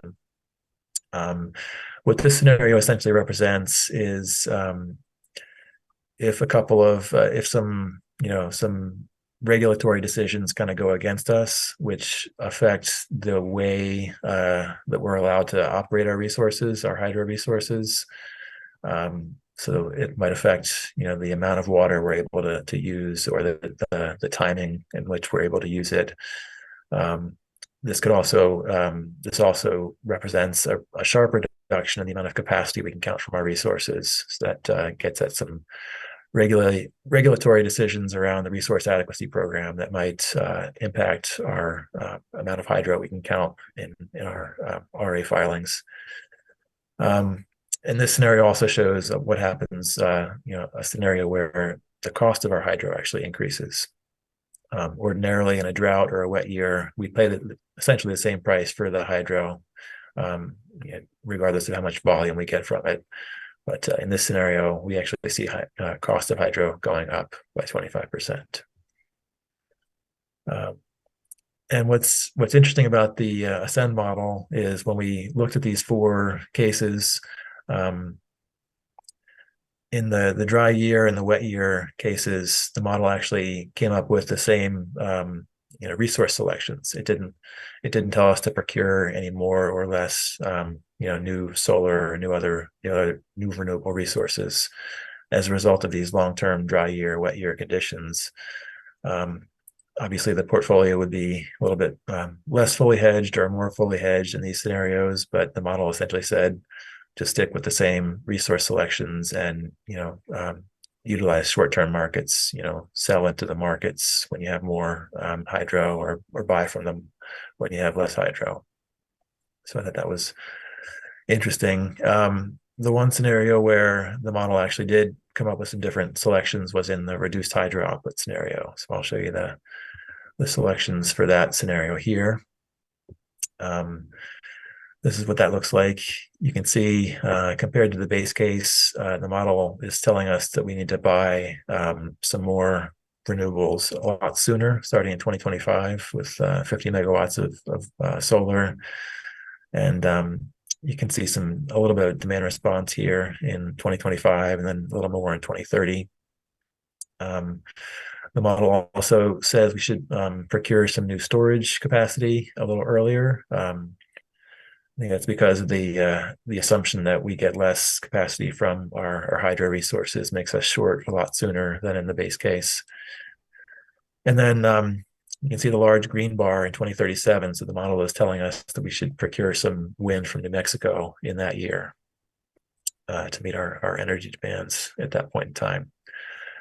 So overall, a slightly different mix of new resources coming online sooner and a lot more volume overall of new nameplate capacity in this scenario because of the reduction in energy and capacity from our hydro resources in this case. Any questions on the resource selections for the scenarios? I mean, this is the only one where resource is acquired in the next 2 years. Would we know it quickly enough to do this? Would we know what does it mean if this is like it's reduced forever? We would have hoped we would have bought some in 2025. But if we have a bad year next year or, this year, do we start buying or what's the implication? I'd say it's unlikely we'd be able to get a long-term contract in place that would start delivering in 2025 at this point. The timelines are, for most resources, are a little bit further out because of all the interconnection queue delays and supply chain delays and so forth. So it's probably not super realistic that we'd be able to react, quickly enough to these potential adverse changes to get a resource in place by then. But Lena might have more insight into the timing on these, since she's our hydro expert. Yeah, and just, how much foresight, how long would we see this coming? And, we'd see it coming for a couple of years. This would basically be the outcome of a extended relicensing or federal endangered species act, action on the part of the feds. And so, those are long processes, they're stakeholder groups and then, just to decide on what's going to happen and then, implementing it, it usually has a bit of lead time too. So I think we'd see this coming 2 to 3 years out on the reduced hydro. The increase in costs could be rolled in theoretically a little more quickly, but So that was my question. I was a little confused because this is regulatory risk. This is not wet year, dry year, right? It's purely that. And so I would expect you to see it, a couple years out, frankly. But 2025 is a couple years out. So, we're seeing nothing like this on the horizon right now, right? I mean, no one has a bill, no one's restricted on the federal level. So, I mean, I guess the question is, did this assume restriction now? What did you put in the model that you would end up with a 2025 number as opposed to a restriction 5 years out, right? I mean, that probably would have made more sense to me intuitively. Yeah. We're comparing a lot of the portfolios in 2025 as kind of the start date and then 2045. And so, this is a nightmare scenario, in terms of what is like kind of worse than the worst, that we could see, potentially happening. And, also we started this modeling a year ago, so it used to be 3 years out. But so no, this is not on the horizon for 2025. It's still useful for us to see, the net cost impacts of adding these, and to see what it chooses, because essentially the model said we don't have a capacity deficit, and so we were trying to force the model into, if we had it, what if we just got a whole bunch more data centers or something, it has the same impact. Okay, well, that makes sense. I was just confused because I was saying to myself, we're only gonna renew Western in 24, right? And then suddenly we lose 60% of the capacity. Someone was asleep at the wheel. Yeah. Yeah. I mean, they know the timings of the contracts too, so they could, if I were Western, I would wait until after the deadline had passed. But yeah, no, I mean, these are long processes, and, I think there is regulatory and environmental risk, for hydro overall. Other projects are not without risk.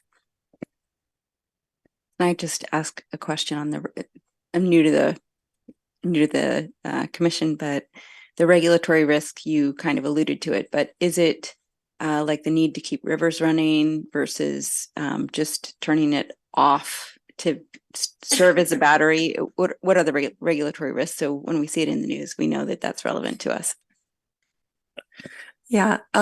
So that they are, balancing the needs of, various stakeholders, the environment, and hydro. And for the Central Valley project, where the largest risk is, the primary purpose of those reservoirs is for irrigation for farming. So, that's there. And then the Endangered Species Act, they just have to comply with. And they are, different administrations are willing to pull more levers than others and to try to comply with the Endangered Species Act, because it's really hard to establish workable fisheries on rivers with major dams on them. So, and then, it is something that we are seeing more bypasses every year as elevated temperatures elevate stream flow temperatures. And so, if they can't pull from the bottom of a reservoir, if there's not enough cold water pool, they may pull from the side, and we forego that power. If they pull from the bottom, it goes through the turbine and we get that power. So yeah, it's there are biological opinions. I'm trying to disentangle. There's the reinitiation of consultation for the long-term operations of the Central Valley project and the State Water Project. The shorthand for that is ROC on LTO. So I'm like, we can talk about what to follow, and there are things along the Trinity watershed are particularly sensitive, because that's it. The Trinity feeds into the Klamath. The Klamath is where the dams are being removed. People also care about the Trinity, and now it has, a straight shot from the ocean up to the Trinity before the dams. So, and we divert from the Trinity. There's a tunnel that comes from the Trinity over into the Sacramento Valley. So none of that water would naturally come. And that's the highest reservoir. So you get 3 times the power from water that comes out of the Trinity. So.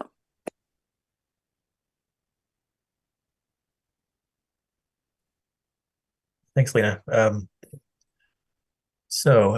get back to the scenarios, we worked with Ascend Analytics, as I mentioned, and their software kind of went through the resource selection process for these different scenarios. And then once it came up with the different portfolios, it ran through its production cost model to come up with the supply costs for the different outcomes that were for the different scenarios we evaluated. I'm sorry, before I get to that, this is the long-term energy balance for the reduced hydro portfolio scenario. So you can see more solar in the light yellow bars coming online sooner, and some of the green in the top right from wind. And this is the capacity balance. You can see a lot of storage coming online a lot sooner to fill the gaps that you see because we have less capacity from hydro. Okay, so now back to the supply cost numbers. So they for each scenario, Ascend software kind of went through a simulation of 100 simulations, and it came up with the cost, the average cost among all those 100 simulations for each scenario. So I guess the highlights for this table here showing the results for the 4 scenarios would be the mark to market, which represents the value of the overall portfolio compared to its cost. Whether the portfolio as a whole is more or less expensive if we were to liquidate it, to sell it off altogether, the value of it compared to what we have to pay for it. So we have the mark to market shown in the 3rd and 4th rows there on a dollars per megawatt hour basis, and then in a total dollars, millions of dollars basis. And what year is this? This is averaged over the 20. So it's average. Okay. Yeah. Thank you. Yeah. Sorry about that. So for the base case, you can see the portfolio is slightly in the money, has slightly more value than its cost, which is good. What's interesting here is that in both the drought scenarios and the wet year scenarios, the total mark to market actually increases, which I thought was interesting. So I think what we're seeing there is that in dry years, we get less hydro output, but market prices overall for all of our resources increase. So that counteracts the effect of getting less from our hydro. And then in wet years, we see overall market prices are a little bit lower for all of our resources, but we get way more hydro in the wet years. So that kind of counteracts the effect of lower prices. Of course, the one scenario that's kind of as Lena mentioned, the nightmare scenario, the reduced hydro output one, that's where the portfolio really takes a hit, and we end up kind of paying more than the resources are valued to us. We have a negative mark to market there. Sorry, Dr. Stack, does that assume that we would stick with our hydro contracts even when all the regulatory risk came to fruition, even though we are allowed to exit ramp every 5 years? Correct. Yeah. Under the reduced hydro scenario, we're looking at what happens if we have those. If we stick it out even under those conditions. Correct. Yeah. Got it. We really wouldn't do that, but this is kind of the bookend scenario, bookend case. The last row on the table is the risk premium. And this essentially represents, how much uncertainty there is in these estimates. So you can think of, for each scenario that they went through 100 simulations. You can kind of think of like a distribution, a plot of the total cost in each case, kind of a probability distribution. And the risk premium is sort of like how wide the tail is. It's I think it's the difference between the median cost and the 95th percentile cost is the risk premium number. So, the smaller the number, the more certain you are about your total cost. So you can see that the largest number by far on the risk number is that in the dry year, in the high prices case. So that is on average, a more profitable portfolio, but there's a great deal more risk in those dry year situations. And so now I'll get into the last part of the presentation on the next steps and our overall findings. So stepping back, in terms of the overall IRP, what we have found is that under the base case assumptions, the Western contract looks very competitive. Obviously there, as we've talked about over the last few minutes, there are some regulatory, concerns that we're keeping our eyes on and actively, intervening in and trying to influence. But under the current assumptions, the Western contract looks very competitive. As we talked about earlier, the model certainly seems to pick the lowest cost resources, primarily solar. And then it also chooses some storage in the later years when we have some capacity shortfalls. But like we said, solar is clearly not the best fit for matching our load. And it resulted in an increase in market exposure. So for that reason, we're certainly going to be, closely looking at other types of resources like baseload resources and out-of-state wind when we go out to procure new resources in the coming years. Demand side resources also appear to be competitive, although as I mentioned, they're quite limited in scale. So we can't really rely on them to a great extent for meeting our capacity needs. And then lastly, we are projecting a pretty big increase in our load in the coming years. And we're also, forecasting that resource costs will start to come down as the Inflation Reduction Act kind of takes hold. So you can expect to see some new procurement for us in the coming years. And then looking forward, the next steps, we're going to be taking this, the IRP to the Finance Committee next month and then to the Council in December for approval. And we'll be submitting it along with our standardized tables to the California Energy Commission in early 2024. Next year, we also have some decisions coming up on, the final decision on whether to stick with our allocation on the Western contract, and then what to do with the California-Oregon transmission project, the share of that resource that we own when our layoff of that ends next year. So Lena will be talking with you more about that in the coming months. And then going forward, we're going to be, continuing to monitor the city's loads and changes in usage patterns, and we'll be, soliciting new resources and investigating more, new types of demand side programs to try to meet our demands. So that brings me to the end. I'm happy to answer any other questions you have.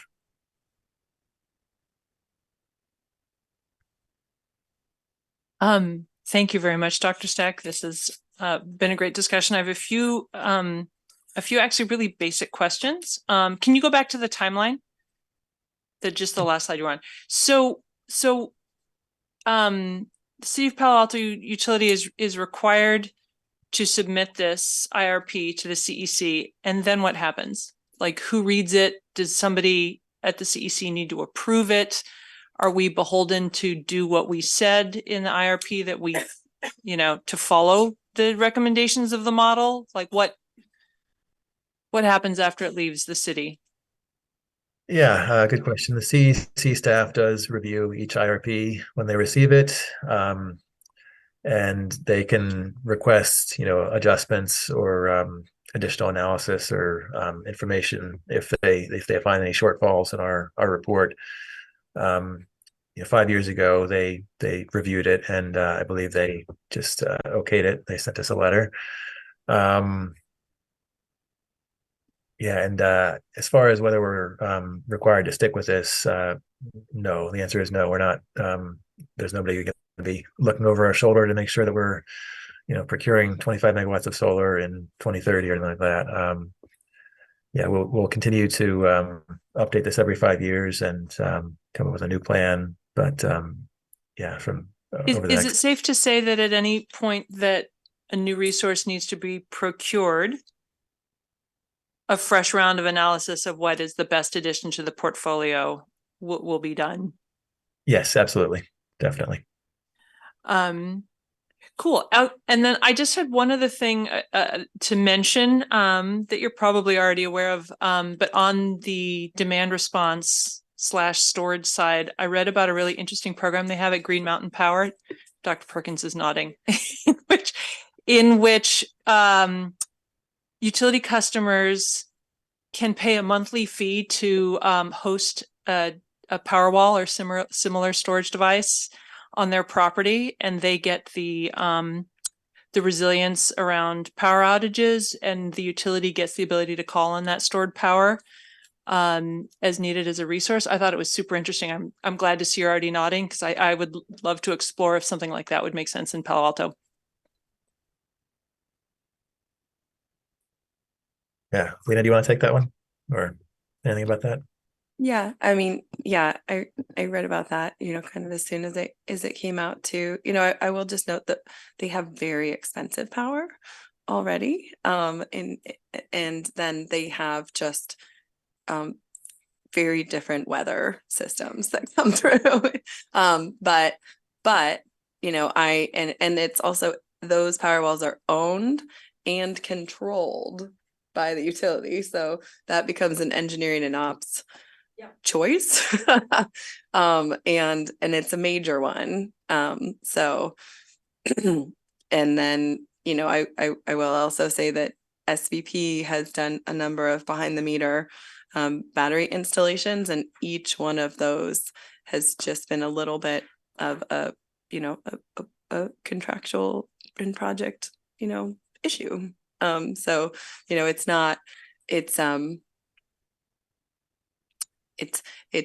the cheapest way forward for sure, but it would be for resiliency. And I think it's also, you know, it's a choice that we can make it.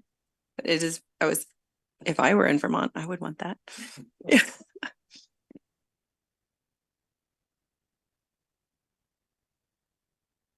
Great, if there are no more, okay.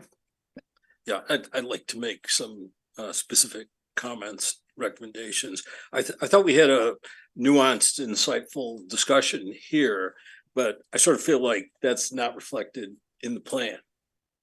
And I think this 20-year plus plan, for that reason, needs to be redone, especially as a number of commissioners have raised. It's almost total reliance on central solar for that long period of time. And I understand the RPS stance that we have to do with the state that Lena alluded to, that strange things like central hydro, large hydro is not considered renewable in terms of RPS, even though a lot of people would view large hydro as about the most renewable thing there is.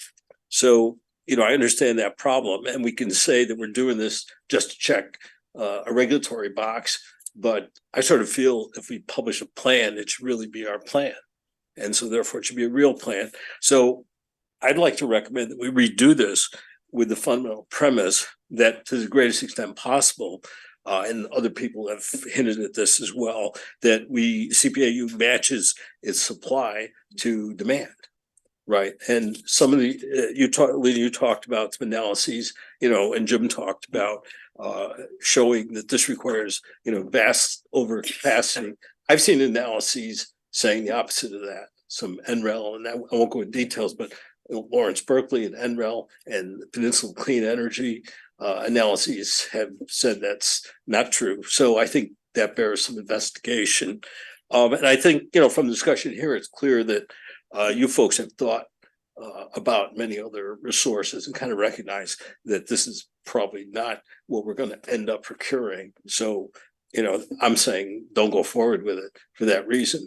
But I think there's sort of a bigger picture, which is that from a technical standpoint, the grid, and speaking of the CalISO grid, has to, you know, thermodynamically has to balance every instant of every day. The amount of energy that goes in has to be the amount of energy that comes out, plus losses. And so I don't think that we can free ride on the grid and expect, you know, to generate energy when it's convenient in the summer and during the daytime, and then take energy out at other times. I mean, that's obviously not scalable. If everybody did what we're talking about doing, the grid would have vast excesses certain times and would be out of luck at other times. So I think that doesn't work technically or economically. And also, I think from a regulatory standpoint, I'm very concerned because of the technical dimension that we're going to be forced to load match over the long term. Last year, we passed this Senate Bill 1158, right, which will require load serving entities to match, or excuse me, to report their hourly energy production and emissions, right? So it's obvious that in, you know, longer term, they're going to start requiring not just reporting but matching. Right. I mean, well, that's a good point, but not to interrupt, I apologize, but I think the thing is yes, it could be reporting, but we don't know where that's really going to go. If we're going to actually have to match at whatever our usage will be at a period of time, or even over a 24-hour period of time. So I think that we would report what we would report, but I don't know, Phil, if I would, Commissioner, if I would go as far as saying it's going to be regulatory at this point. If this were a 1-year plan or a 5-year plan, I would say, you know, no problemo. But a 20+ year plan, I think the probability of not having a match is approaching zero. Well, I think the So- thing is, sorry.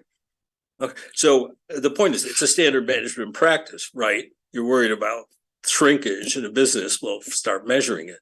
In this case, you're worried about mismatch. So, okay, we don't even know what the hourly emissions really is. So let's start measuring it. That's the first step. But also I've talked to people who've talked to legislators about this, and there actually were versions of the bill that went much further than the ultimate law that was passed. So I think it's pretty clear that the direction of this is toward matching. You know, I can't say when exactly, but I think it's pretty clear that that's where it's headed.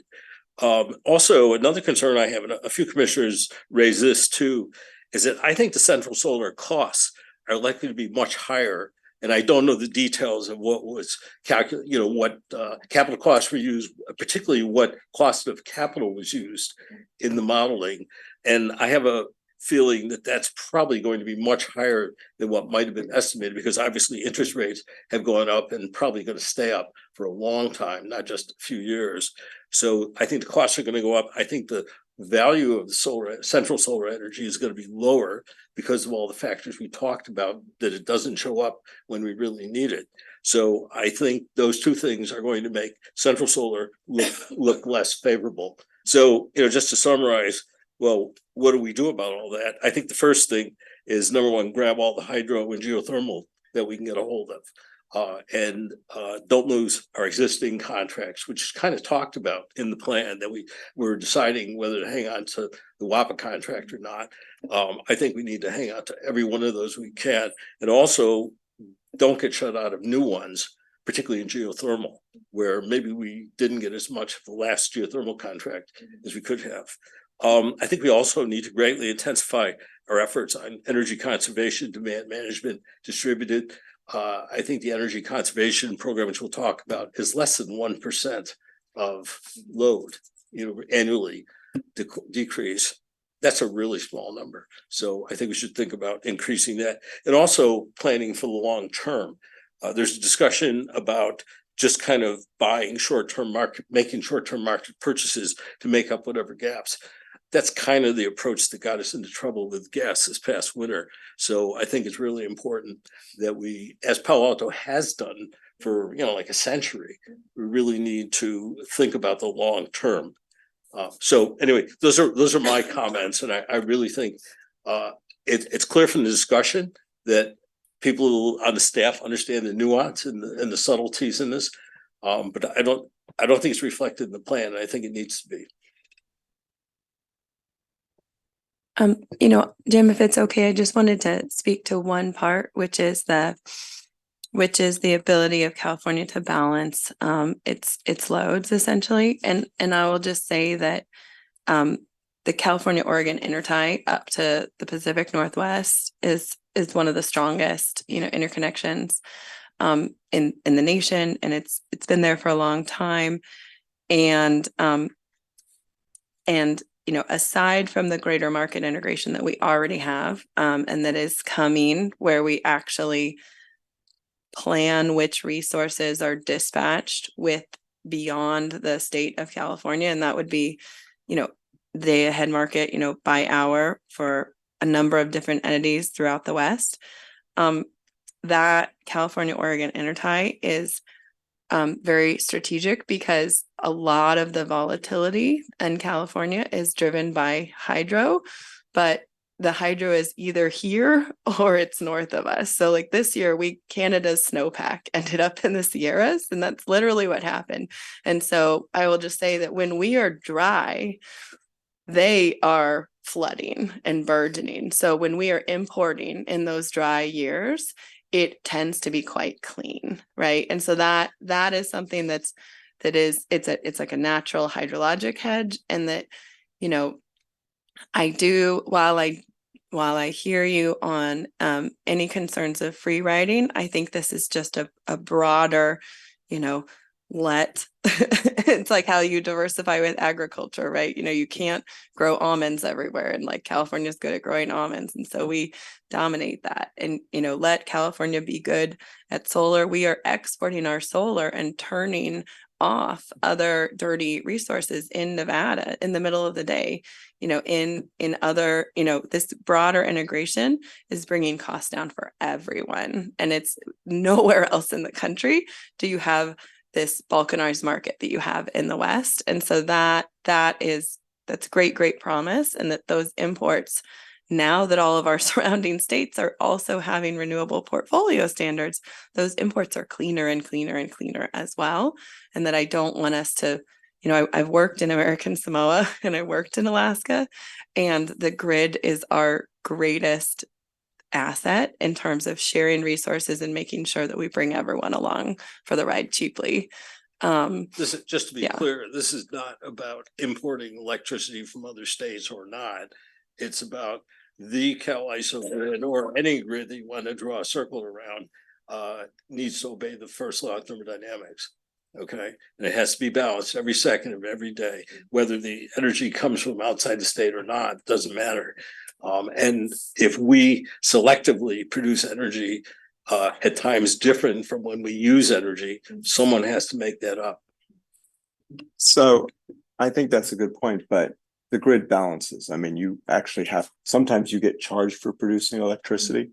So I don't think we have to worry about the grid balancing. Not if we overproduce, and we actually will get punished for that in some economic way. And I think the model takes that into account. I'm going to support this plan. Okay. And the reason I'm going to support it is we've asked a lot of questions of Dr. Perkins and Dr. Stack. And one of the things that I look at when I ask these questions of staff is how deep their knowledge is. And I'm also a little bit advantaged because I've known Dr. Perkins for a long time, and she has very deep knowledge. And some of the things she said that I think were really important is that we are maximizing the good here in terms of decarbonization for California and for the West. And that shows up, we don't show it on our power purchase, our power content label as well, because we sell the RECs, but that does good in the rest of it. And I'm also fairly confident that over the next 20 years, we are going to expand that grid. The balkanization of the grid will go away. And yes, California does solar better than anyone else. And I don't think that's an issue here. And yes, New Mexico probably does wind far better than we're ever going to do it. And I'm sure Oregon hydro, our hydro, as you said, are complementary. I actually think it could. And frankly, I think with the storage capacity, with hydro, that's a bright future. I mean, I see those coming online. I think it's a bright future. And so I don't really worry about those things. I mean, I worry a little bit about the regulatory risk on hydro, but I actually view that as quite a ways out. And, I think that just is hard to judge at this point. And I guess I've seen a lot, I feel like I'm, grandstanding here, but I'm not. I just think that the staff has done a really thoughtful job here. And that's what I would encourage you to think about is, was there a question where you thought staff didn't give a thoughtful, careful response? I mean, there's no way me reading this and even having, done this for 10 years on these commissions, that I'm going to know more than what staff knows, frankly, on these models. And this is a very technical feeling. And so in some ways, you sort of have to trust the staff unless they give you reason not to trust them. And they haven't said anything tonight that I don't trust them. And that's probably the basis for my support. Yes, I was gonna just ask a question about the nuts and bolts if you were to ask this to be revised. So, we're submitting this plan and it has these scenarios, like 4 scenarios. We know you ran a lot more, many hundreds of scenarios, and there are 4 called out. It seems like several of us, we had this long conversation about trying to match. And I do think that if the public were to read this report, they might have the same questions, like, why aren't we doing that? And would it make sense to have a scenario that might be something, maybe we have a scenario, well, what if we tried to match? What would the portfolio look like? And I don't know if that's at all what is expected in an IRP like this, but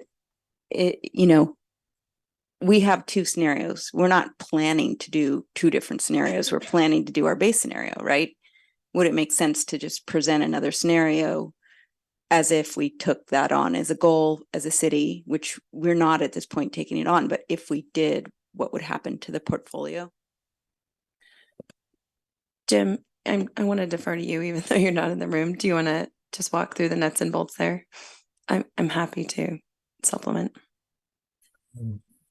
Yeah, I guess as we mentioned earlier, that the topic of hourly matching kind of came up later in the process. So that's one reason we didn't include that in the report. That's also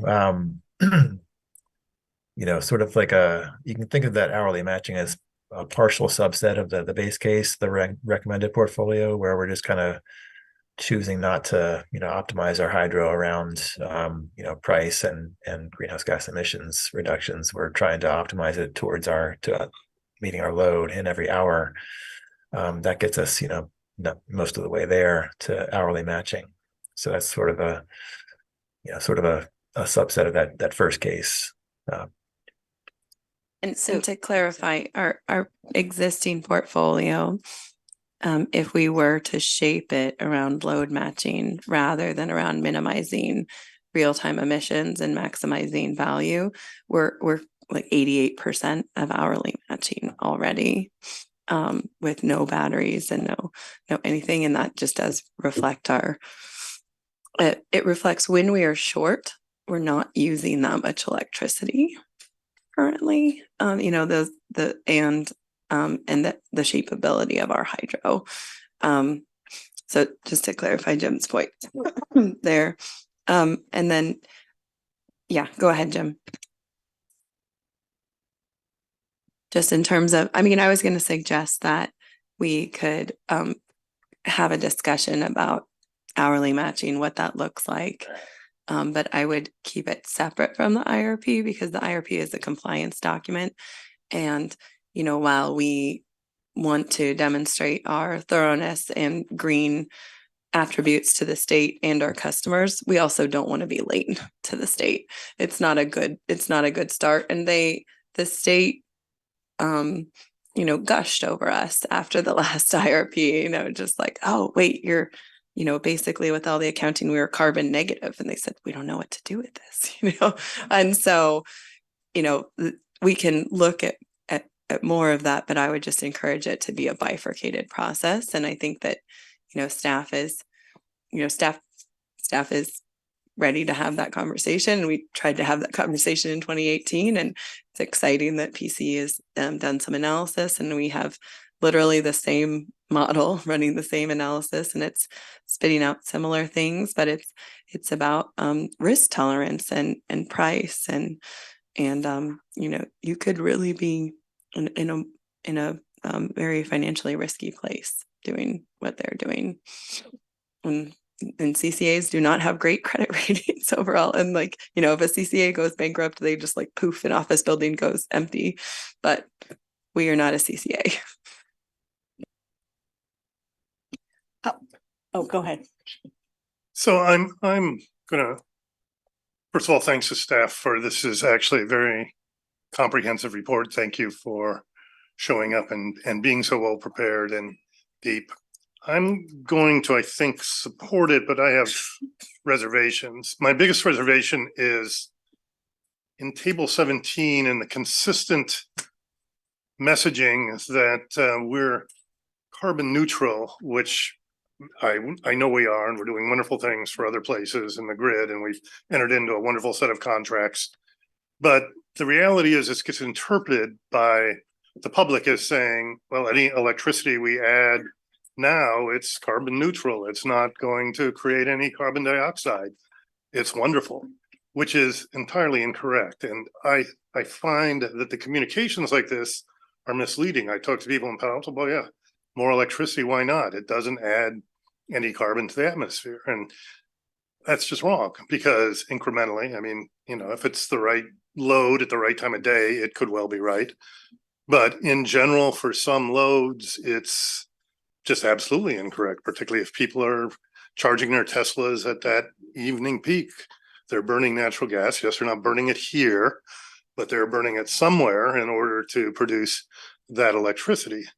And this kind of constant messaging that somehow we're carbon neutral and it's carbon zero, and the backpatting that goes along with it is, we've done a great job, I'm sure.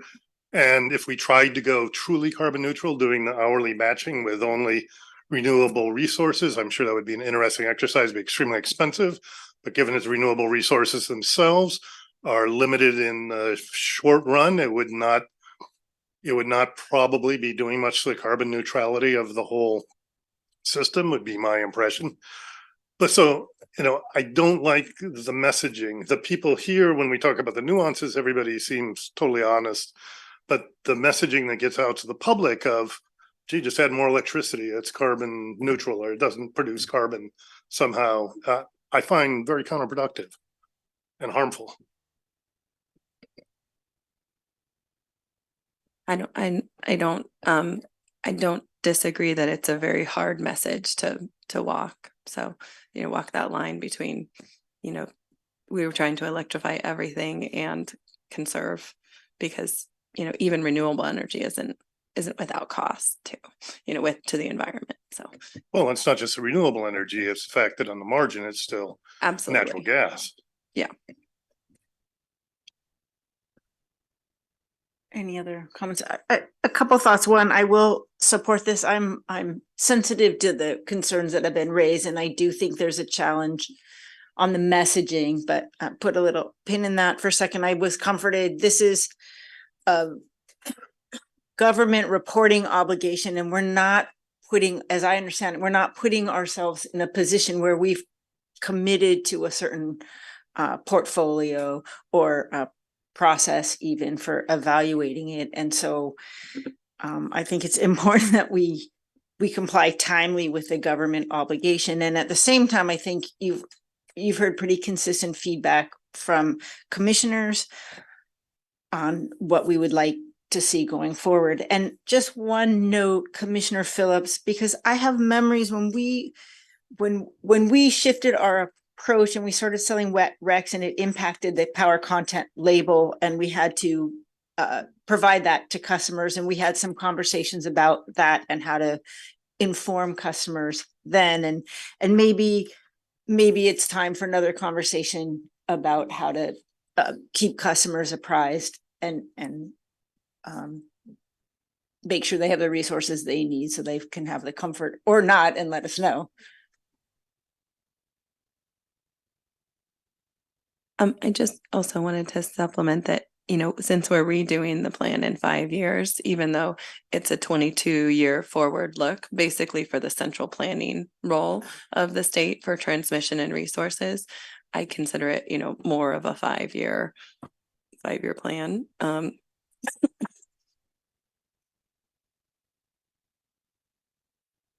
So with that said, I think it's, unless anyone, commissioners have any more comments, it's probably. I guess I have one more Okay. question, which is, I look at all these charts. I've seen the chart like morph over time, but it's always got the months where we're negative or the hours where we're negative. No matter what we do, every chart we develop has that. And so what we're learning is that it may be possible to not have that, depending on how we use our hydro resources, which I think is a really, really important message for our community. And why would we not put it in here? I don't understand the regulatory aspect of, why we create the graph the way we create it.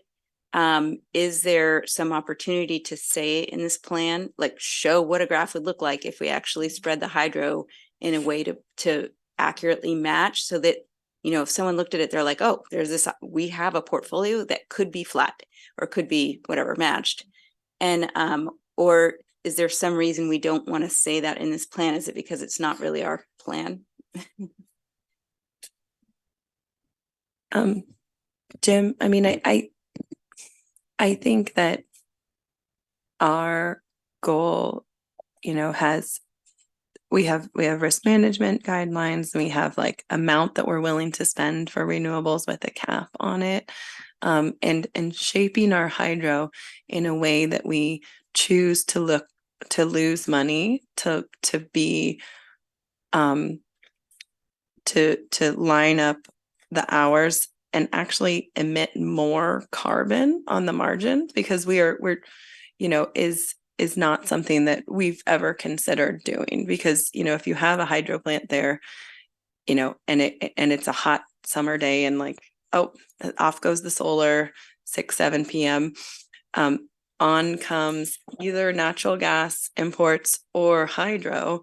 The hydro is literally turning off or keeping off natural gas plants. If it ramps in those evening hours, it's backing down natural gas plants. So that is lowering emissions, versus if we just follow our load with the hydro, those natural gas plants are going to crank to serve the market load, because we live in a market. We're already totally green, essentially. And it's a really tricky thing, because people don't live in markets in their heads. But so I think that's why it's shaped the way it is. I think that this has been an incredibly complex and heavy model, and Ascend has given us the feedback that we have one of the most flexible and complicated portfolios that they have modeled, and they've learned a lot from us, actually accurately modeling the constraints that we have and how we actually dispatch things. And so, I think timing wise, it would be really formidable. Jim and I are really tired. No, I see Yeah. now that you're basically giving a report to the market about how we're going to play with the market. So, okay, that makes sense. Yeah.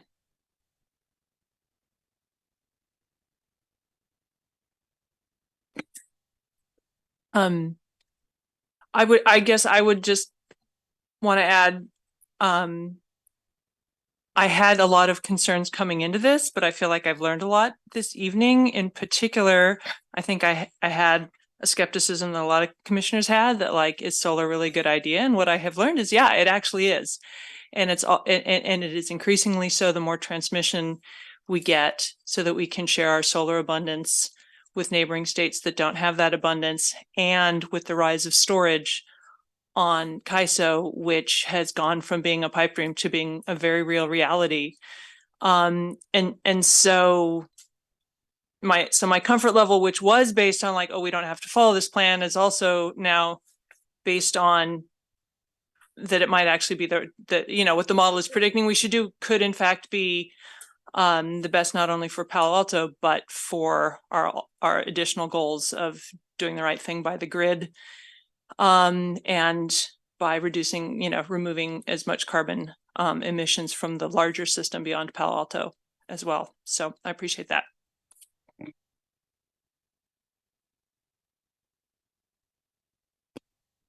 Great. So does someone want to move that we recommend that the city council adopt a resolution approving the 2023 electric integrated resource plan that was presented tonight? Second? I'll second. And I guess we'll go up the line then, starting with Commissioner Forcell on the vote. I vote yes. I'll vote yes. Vote no. Oh, yes. I'll vote yes. And I vote yes as well.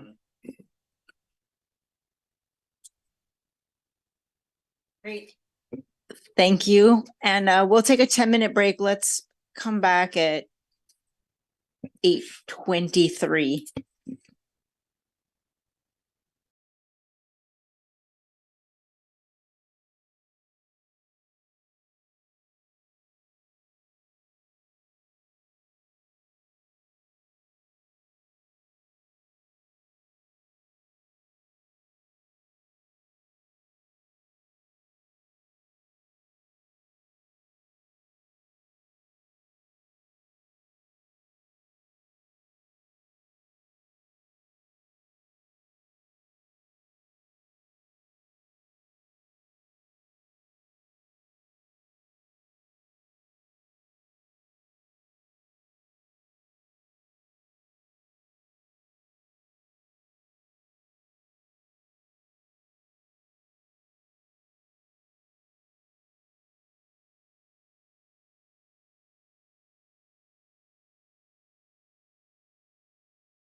You, everyone, for being timely. We'll move on to item 3, which will be an update and discussion on undergrounding.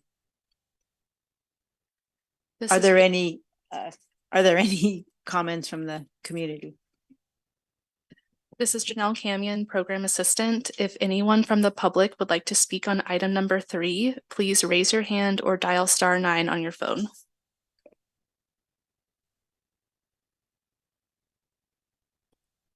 No hands raised, so we'll move to Hamilton Hitchings, who's here in person. Promise not to show up at every meeting. I want to voice my support for staff's position on undergrounding. When you look at $30,000 cost paid for each household to underground, it's a different conversation than when you just consider the benefits unilaterally. It's just too expensive. It cannot be done in the same time frame as electrification. I think the city's current policy of undergrounding wires in the foothills to prevent wildfires, along major thoroughfares like Page Mill, Embarcadero, San Antonio, and University, and in highly visible areas like public areas like downtown and Cal Ave, is the right approach, or could be expanded to that. Southern California Edison is over halfway done insulating 10,000 miles of electric wires as a primary way to mitigate wildfire risk, and is many, many times less expensive than undergrounding, although not quite as effective. Could be worth it to consider insulating for higher risk urban areas or more central lines, but I defer to the experts on this. I think if you want to incur $500 million in costs to underground, you should put it to the ballot and let folks know that it's going to incur a one-time $30,000 cost per household. I think it's critical to remain fiscally diligent. For example, and when we look at capital, for example, pushing for total electrification based on a non-resilient, non-redundant power supply in the city, should be a higher priority for putting capital towards building in that redundancy coming into the city. Thank you.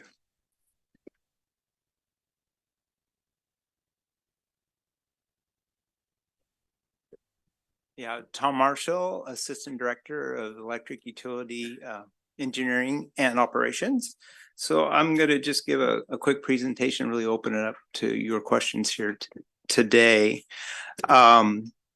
I think there's been some articles in the paper and they sort of implied the undergrounding is sort of disappearing. And I just wanted to say that we had gone to council in 2013. And at the time we had gone through a process where we were talking to the community about, first talked to the UAC about forming communities to look at this undergrounding issue and make proposals. It had gone to the finance committee and they had recommended to council to create these committees. When it got to council rejected that recommendation, and they basically said, continue as you're doing. And that's what we've been doing since 2013. So where the place we are with undergrounding has to do with working with AT&T and in a joint process. So because of the way the rules are written at the California Public Utilities Commission, for them to participate financially in the underground districts, it needs to meet certain criteria. And we talk about a little bit in the report here. So where we are today is really only the main thoroughfares qualify for their participation in the undergrounding. And if you look at the map that was attached, you'll see that we show a number of the thoroughfares listed there for future projects. I mentioned before, the policy really hasn't changed. The rule and regulation number 17 and the municipal code section 1216 and what governs the undergrounding today. And I already mentioned about AT&T and the cost for that. Next slide, please. So this is some general statistics about what would need to be undergrounded. So there's about 116 miles of overhead circuits. We have 195 miles of underground circuits. Most of that is in the business park areas and multiple feeders in the business park areas. There's about 2,000 residential units today served on the underground system. There's 14,000 single family residents served by the overhead. And there's a total of about 18,000 total housing units that would need to be converted to underground. That includes the single family residential and multifamily, residential and small business. In terms of costs, and again, these are very rough. We've seen costs have been escalating very rapidly on undergrounding due to supply chain issues and just the cost of doing business in California. So there, it looks like the electric itself, just the system, is about 425 to 640 million. Those are very rough numbers. They're based on numbers that came from the CPUC that were provided by PG&E and other investor-owned utilities. In addition to that cost, there's about 125 to 190 million dollars worth of costs if we were to pay for the telecommunications portion of that. That represents about 30% of the cost. And then each homeowner is responsible for services on their property to get from the street to their home. Those run somewhere between $6,000 and $10,000 for each installation. So the costs are going to be in these large numbers of 645 to 990 million dollars. We put out a number about 18 years. If we were to do 1,000 homes a year, which is a huge task. It may not sound that bad, but it's a huge undertaking.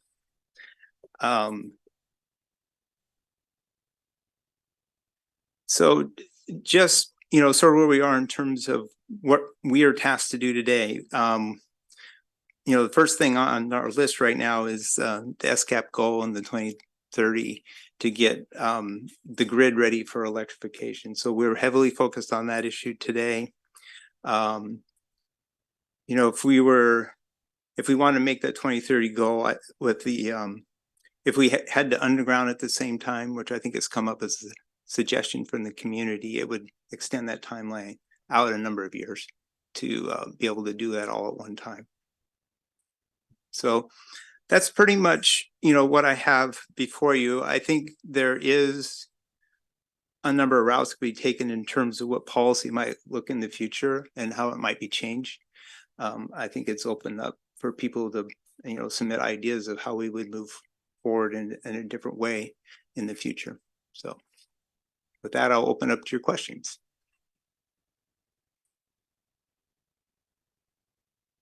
Hi, Tom. Thanks very much. I had one question, which is, given all the analysis and everything that everybody has done, what is the plan and your recommendation for action? So I think our plan is what you see in the budget. If you have the map here. Now, I think that we're going to come back and probably suggest that we delay some of this because of the focus on the fiber to the premise and the electrification portion of it. You guys probably have a colored version. I think the light green and the numbers, I think 42, 43, which are on Embarcadero Road. You see those numbers on there. And then I think there's oh, here we go. There you go. Yeah, so on Embarcadero Road, you see 42, and then 43 is down along Alma. And you see Underground District 48, which is along Embarcadero as well. And then you'll see over, I think one of these is East Meadow, and the other is Charleston, I think, and that's 50 and 51 and 49 and 53. And then you see number 52, which is on Arastradero Road. So those are the ones that are sort of in planning. Some of them are in the budget already for future years. And as I mentioned, we may suggest delaying them because of the electrification project right now, but that's sort of what's in the planning. Okay, great. So basically the green is in the Yes. plan. Correct. Okay, great. Thank you.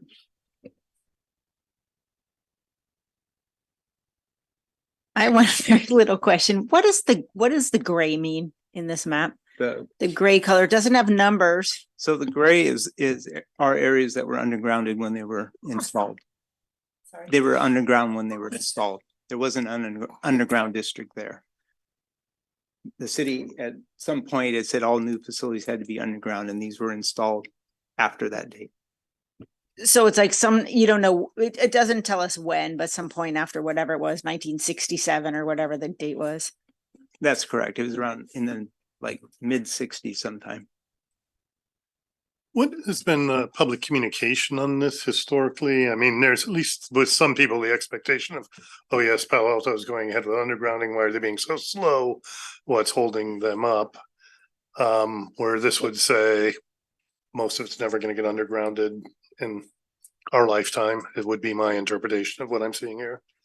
Is that a fair statement? And why is there? Well, I don't know why people expect it to happen, but there a lot of people think it's supposed to happen.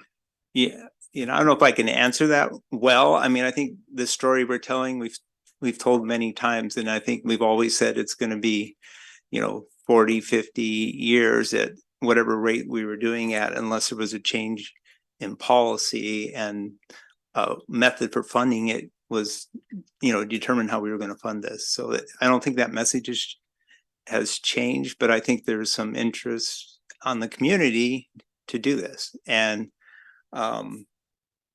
it, like I say, it would take a policy change to move it a lot faster.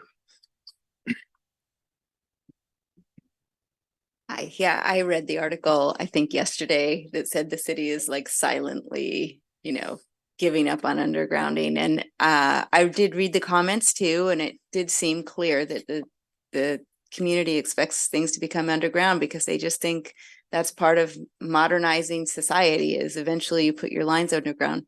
So, I thought it was very interesting, totally makes sense why you don't want your transformers underground with water, with other contaminants. I'm curious, just what is the cross section of an undergrounded segment, and what are the needs? I'm just kind of curious, like if you have to underground these things, you're putting electricity and AT&T together, I believe, in the same trench, conduit, whatever it is. And then on an ongoing basis, do you kind of not have to, if your transformers are overground, do you not have to really access that conduit very often? Maybe only if a new house is built? Like what are kind of the nuts and bolts of what's under the street?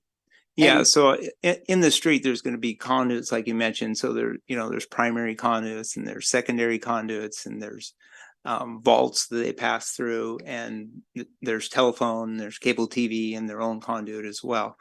And I think once it's installed, do we touch it very often? No, unless something comes along where some major development happens, or as one thing that's coming up now, they're going to have to deal with electrification, where we've seen a large increase in load. So we're going to have to modify these underground systems to compensate for increase in loading. But, if we were to install it with sort of electrification in mind, I mean, we're not going to touch them very often. Very rarely do we touch them. Do you have to dig up and open those trenches for the electrification, for the grid modernization project? So there may be some trenching. We will use existing conduits in underground areas where we can, but there will be possibly some trenching, or we might have to install new vaults, or we may have to put a pad mounted transformer somewhere to add additional capacity in the neighborhoods. Okay. Yeah. Thanks.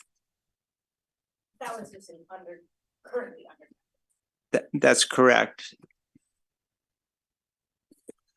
Yeah, I had two questions. One is where you have just the phrase property owners must construct the service infrastructure. Could you just give a couple of sentences below that or below ground? What is it that they have to buy that gets up to the 30,000 number?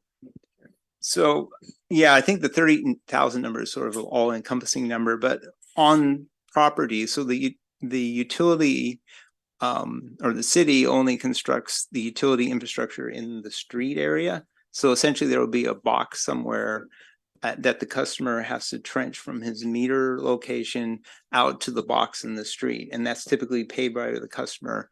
And that can run sort of between 4,000 and 10,000 or maybe a little more to have that trenching done. And again, that's just the way the program is set up today, where the customer has to pay that portion. Yeah, that's just a prior policy decision. That's correct. Yeah. And the other thing was tagging on to a couple of things like Commissioner Phillips said, is that I was really pleased that you put in there the phrase at the back, something like, I can't find it right now, but that this is an important issue for the residents, which it is. And there's confusion about why is this stopped and slowed down and so on. And all the answers are in this little report. So this is something that, maybe we should send to the two newspapers at least, including an informational report to council as a starting point, because it just says it's a matter of priorities essentially and prior policy.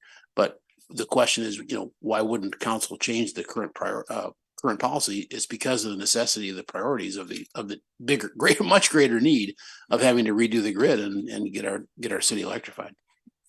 Correct. So it's very informative. Thanks. If I could add to that, so the plan is to go to council with this report. And because one of the things that staff wants to know from council is, do you want to change the policies? And if you do want to change the policies, do you want to change the priorities? Do you want to, as a council, make a decision that if you want to do undergrounding and electrification, knowing that it could be a 20-year project? Yeah. So I think that that's part of it. And I think that answers some of the questions from our community at the same time. So we are planning on circling with council on That's this. great, because that will get immediate visibility. And I didn't think you'd squeeze that in by the end of the year with the load that's coming up in council. So it's something that it was one of the items that Ed and I had talked about that needs to go, we think. Yeah, excellent. Can I ask a question about one sentence in here that I didn't quite understand, which was on page 5 of 7, page 112 of the packet. The very last sentence on the page says, in the long term, the coordination of undergrounding and electrification could result in savings of between 150 and 220 million due to elimination, yada, yada. Can you just explain what that means? So we're basically saying if you do it right away, if you do it, this is how much it costs, but what is the savings from? So you're avoiding having to upgrade the overhead system. Yeah. So buying. Yeah.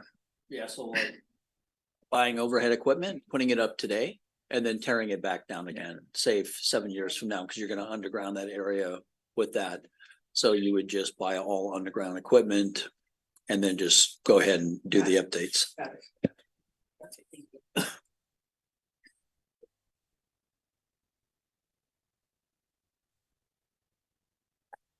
I have one question, which I don't know. In your report, you talked about we had to do a survey of poles. And I thought we had just done one with Magellan for fiber. You want me to? Yeah, I can. So I think the survey of poles we do with Osmos, we have to test poles to see if they're rotten or need to be treated in the field. So that's what we're doing with Osmos. They're going to go around, they test each pole. We do about 1/10 of the system every year and check the poles to see if they're rotten. And then they end up in a replacement list if they are rotten. What we did with Magellan, they actually just did a different kind of survey. It was for what we call pole loading. So they went and looked at all the conductors on the pole so that we can do pole loading easily, which we're required to do by the CPUC because of their rules under the GO 95. So they're really two different things. What Magellan did is they just gave us a pole and it listed all the wires on the pole so we can do calculations on the strength of the pole. But the Osmos is a physical, go out in the field, test the pole. Is the pole good? Does it need to be replaced?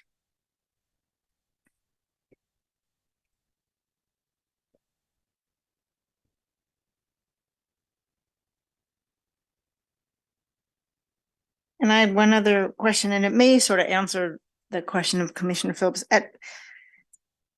I went down some rabbit hole and followed some links, and there was this November 2011 Finance Committee report, and it talked about a public opinion survey about undergrounding back then.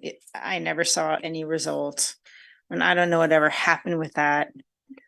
And yeah, I'd have to read that section. So there is We do a survey at the time we're forming an underground district, so we'll go out to the neighborhood and that we're planning on doing the underground district and we'll do a survey to see if there's interest in that area to do undergrounding.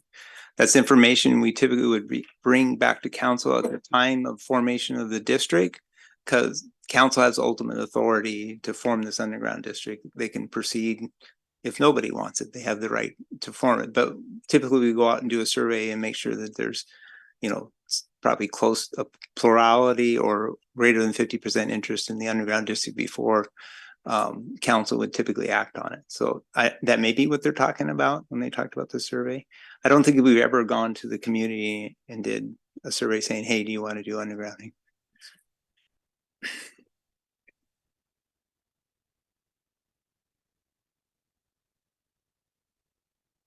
On the green sections that are scheduled for undergrounding, why are they being, are these due to resident requests or?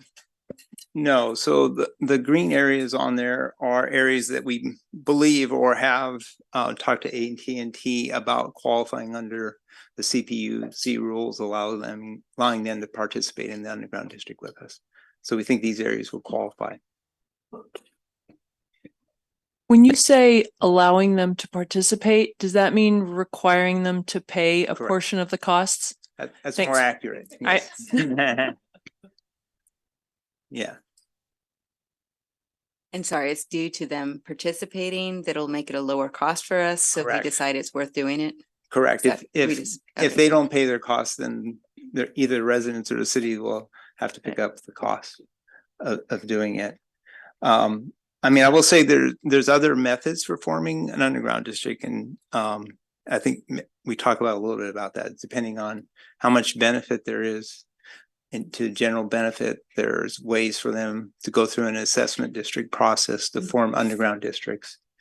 I'll say that's very rare. I think maybe it happened one time, maybe in the city's history, because it's a very involved process. And it's probably hard to get enough neighbors to say, I want to pay whatever it is to do undergrounding if it's coming out of their pocket. So. But that mechanism is still in place. It could happen today. And Absolutely. is the recommendation of the council to not allow that in the future, or just assume it's not going to happen or not likely to happen? I mean, if it came up, we would entertain it and try to move it along as staff if they could get the participation and get the assessment districts formed. So, but it's very difficult. Like I say, it's very, very rare.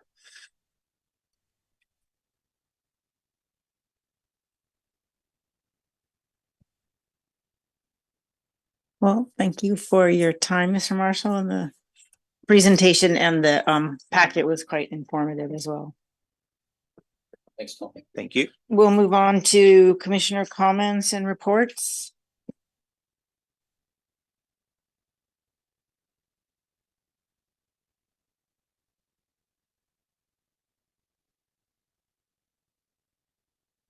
Okay, then we'll move on to future topics for upcoming meetings. Based on today's lively discussion about the integrated resource plan, I'd like to suggest that we do a discussion topic on what do we call it? 24/7 load following. I think it could be a good educational item for the commission and the community.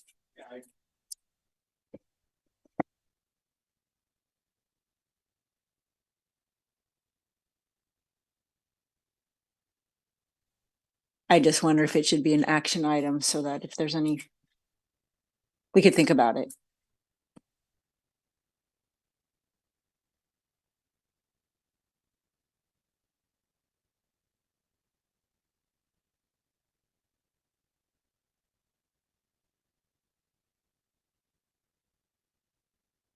If we need to take it then to council, then we'll take it to council for discussion. I'd like to suggest, first of all, I think that's a great idea. We've talked a lot about it, but I think I'd like to suggest in addition, and it doesn't have to be in the same conversation, to address distributed energy resources, demand management, all the, possibilities, and the storage for that matter, the obvious possibilities that flow from having to match load.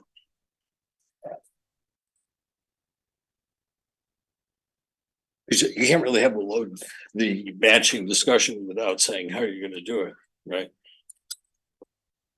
Yeah.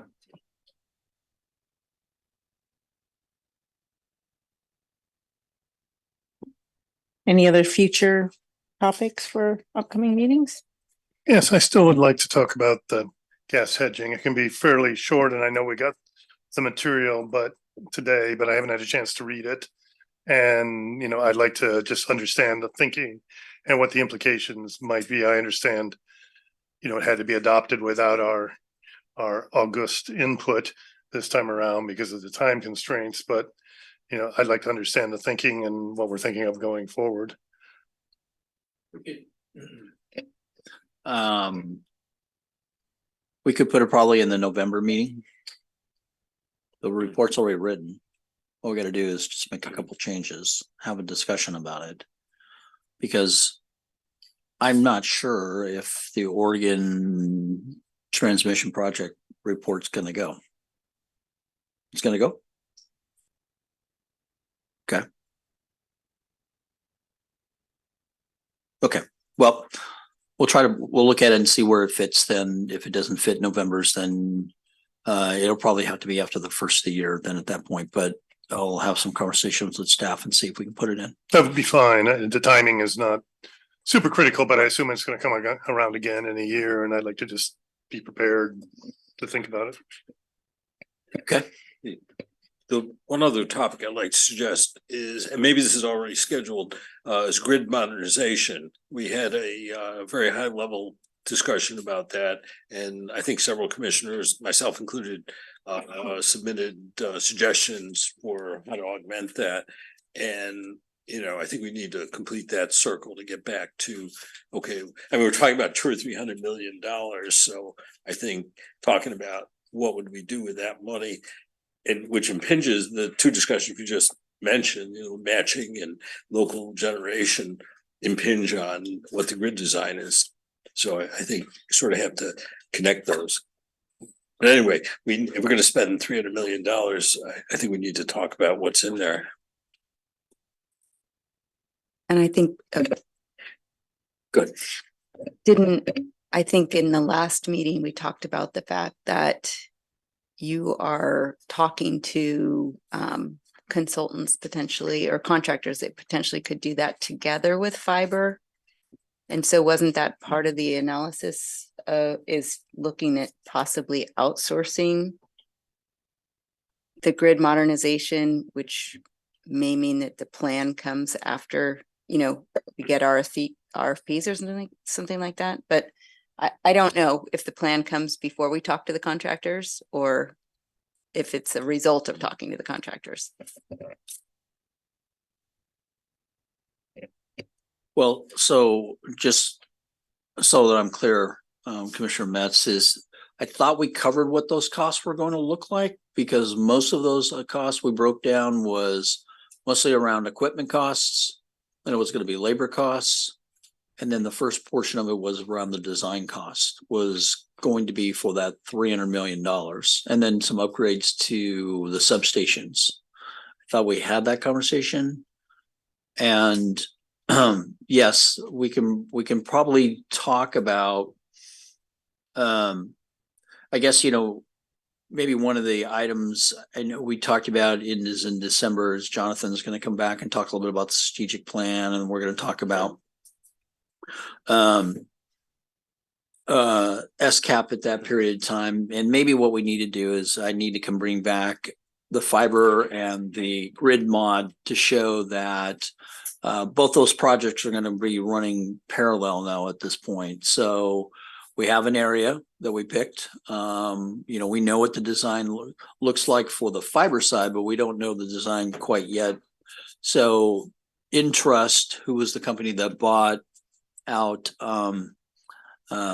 Magellan, is doing the first pilot area of the first phase So it's something that probably I should share, and maybe that would be the right time to talk about the SCAP and then talk about also grid mod at the same time. So we can do that. Just back to the topic of 24/7 load falling. I actually really think it should be a discussion and not an action item. I don't think that we are at our best when we try to like make up motions on the fly on a topic we just learned about. And so I would suggest we treat it as an educational topic, and then we can, at the end of that meeting, if we seem to feel like we want to recommend a policy, we could agendize it for a future meeting. In particular, because I don't think staff is going to be formulating a suggested recommendation for us. No, I mean, that's a reasonable point. It's fine. I mean, I think, They're doing it as an educational. yeah, that's fine. Yeah. I just had two more things before we adjourn that I want to make sure that didn't get. One of them is, can we get Jim Stack's slides? Oh, you did. Thank you. Thank you. And then the second thing was on the DSM report that we received. I was looking for this information, and I just wondered if you guys could direct me to where to find it. There is a figure 2 within the report that talks about the composition of net electric efficiency savings in fiscal year 2022, and the majority of it comes from non-residential lighting. And when I looked at the report from fiscal year 2021, the majority came from non-residential HVAC. And the thing is, it just says where the efficiency come from. It doesn't say where the usage is. So like, how do we know who's using what electricity in the city? And so we know what our targets are for trying to reduce, what are our efficiency targets? It just says,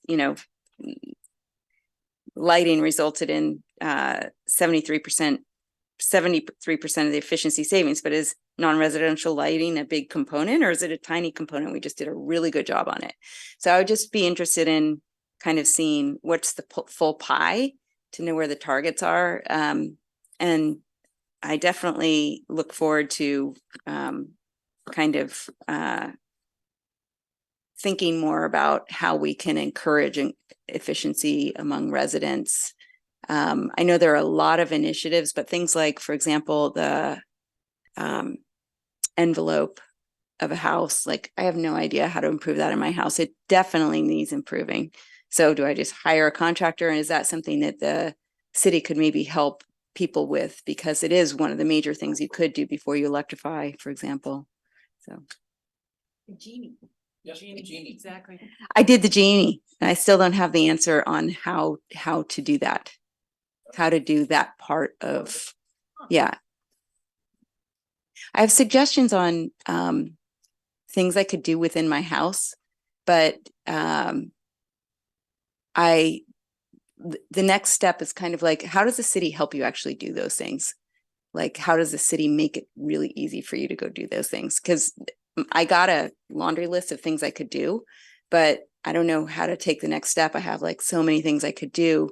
And the envelope is kind of like, do I just go find a contractor? Could the city have a list of contractors? These are the people you might want to talk to come in and do it. So that kind of thing.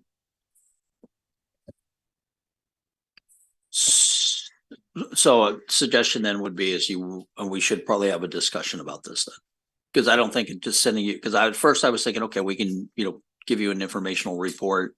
We'll explain where that comes from, but maybe we should have a short conversation maybe. Is that what you're thinking? You mean I'm interested in, the first question was really aimed at like, what is the mix of, what is it? What are the segments that are using all the electricity? So we know, what the city's focused on, and like, how do we get those savings in 2021 and 2022? I think it's from programs that were probably targeted to those specific segments. So I would like to understand that. That would be super helpful, at least to me. So I guess my question then is do you want an informational report? that goes to the entire commission. That's basically answers your question. Absolutely, that'd be great. Or would you rather have a discussion with staff to talk about what your question is about? I could have a and- discussion with staff and see if, I don't know, what does the rest of the commission think? Do you guys have the same level of interest as I do?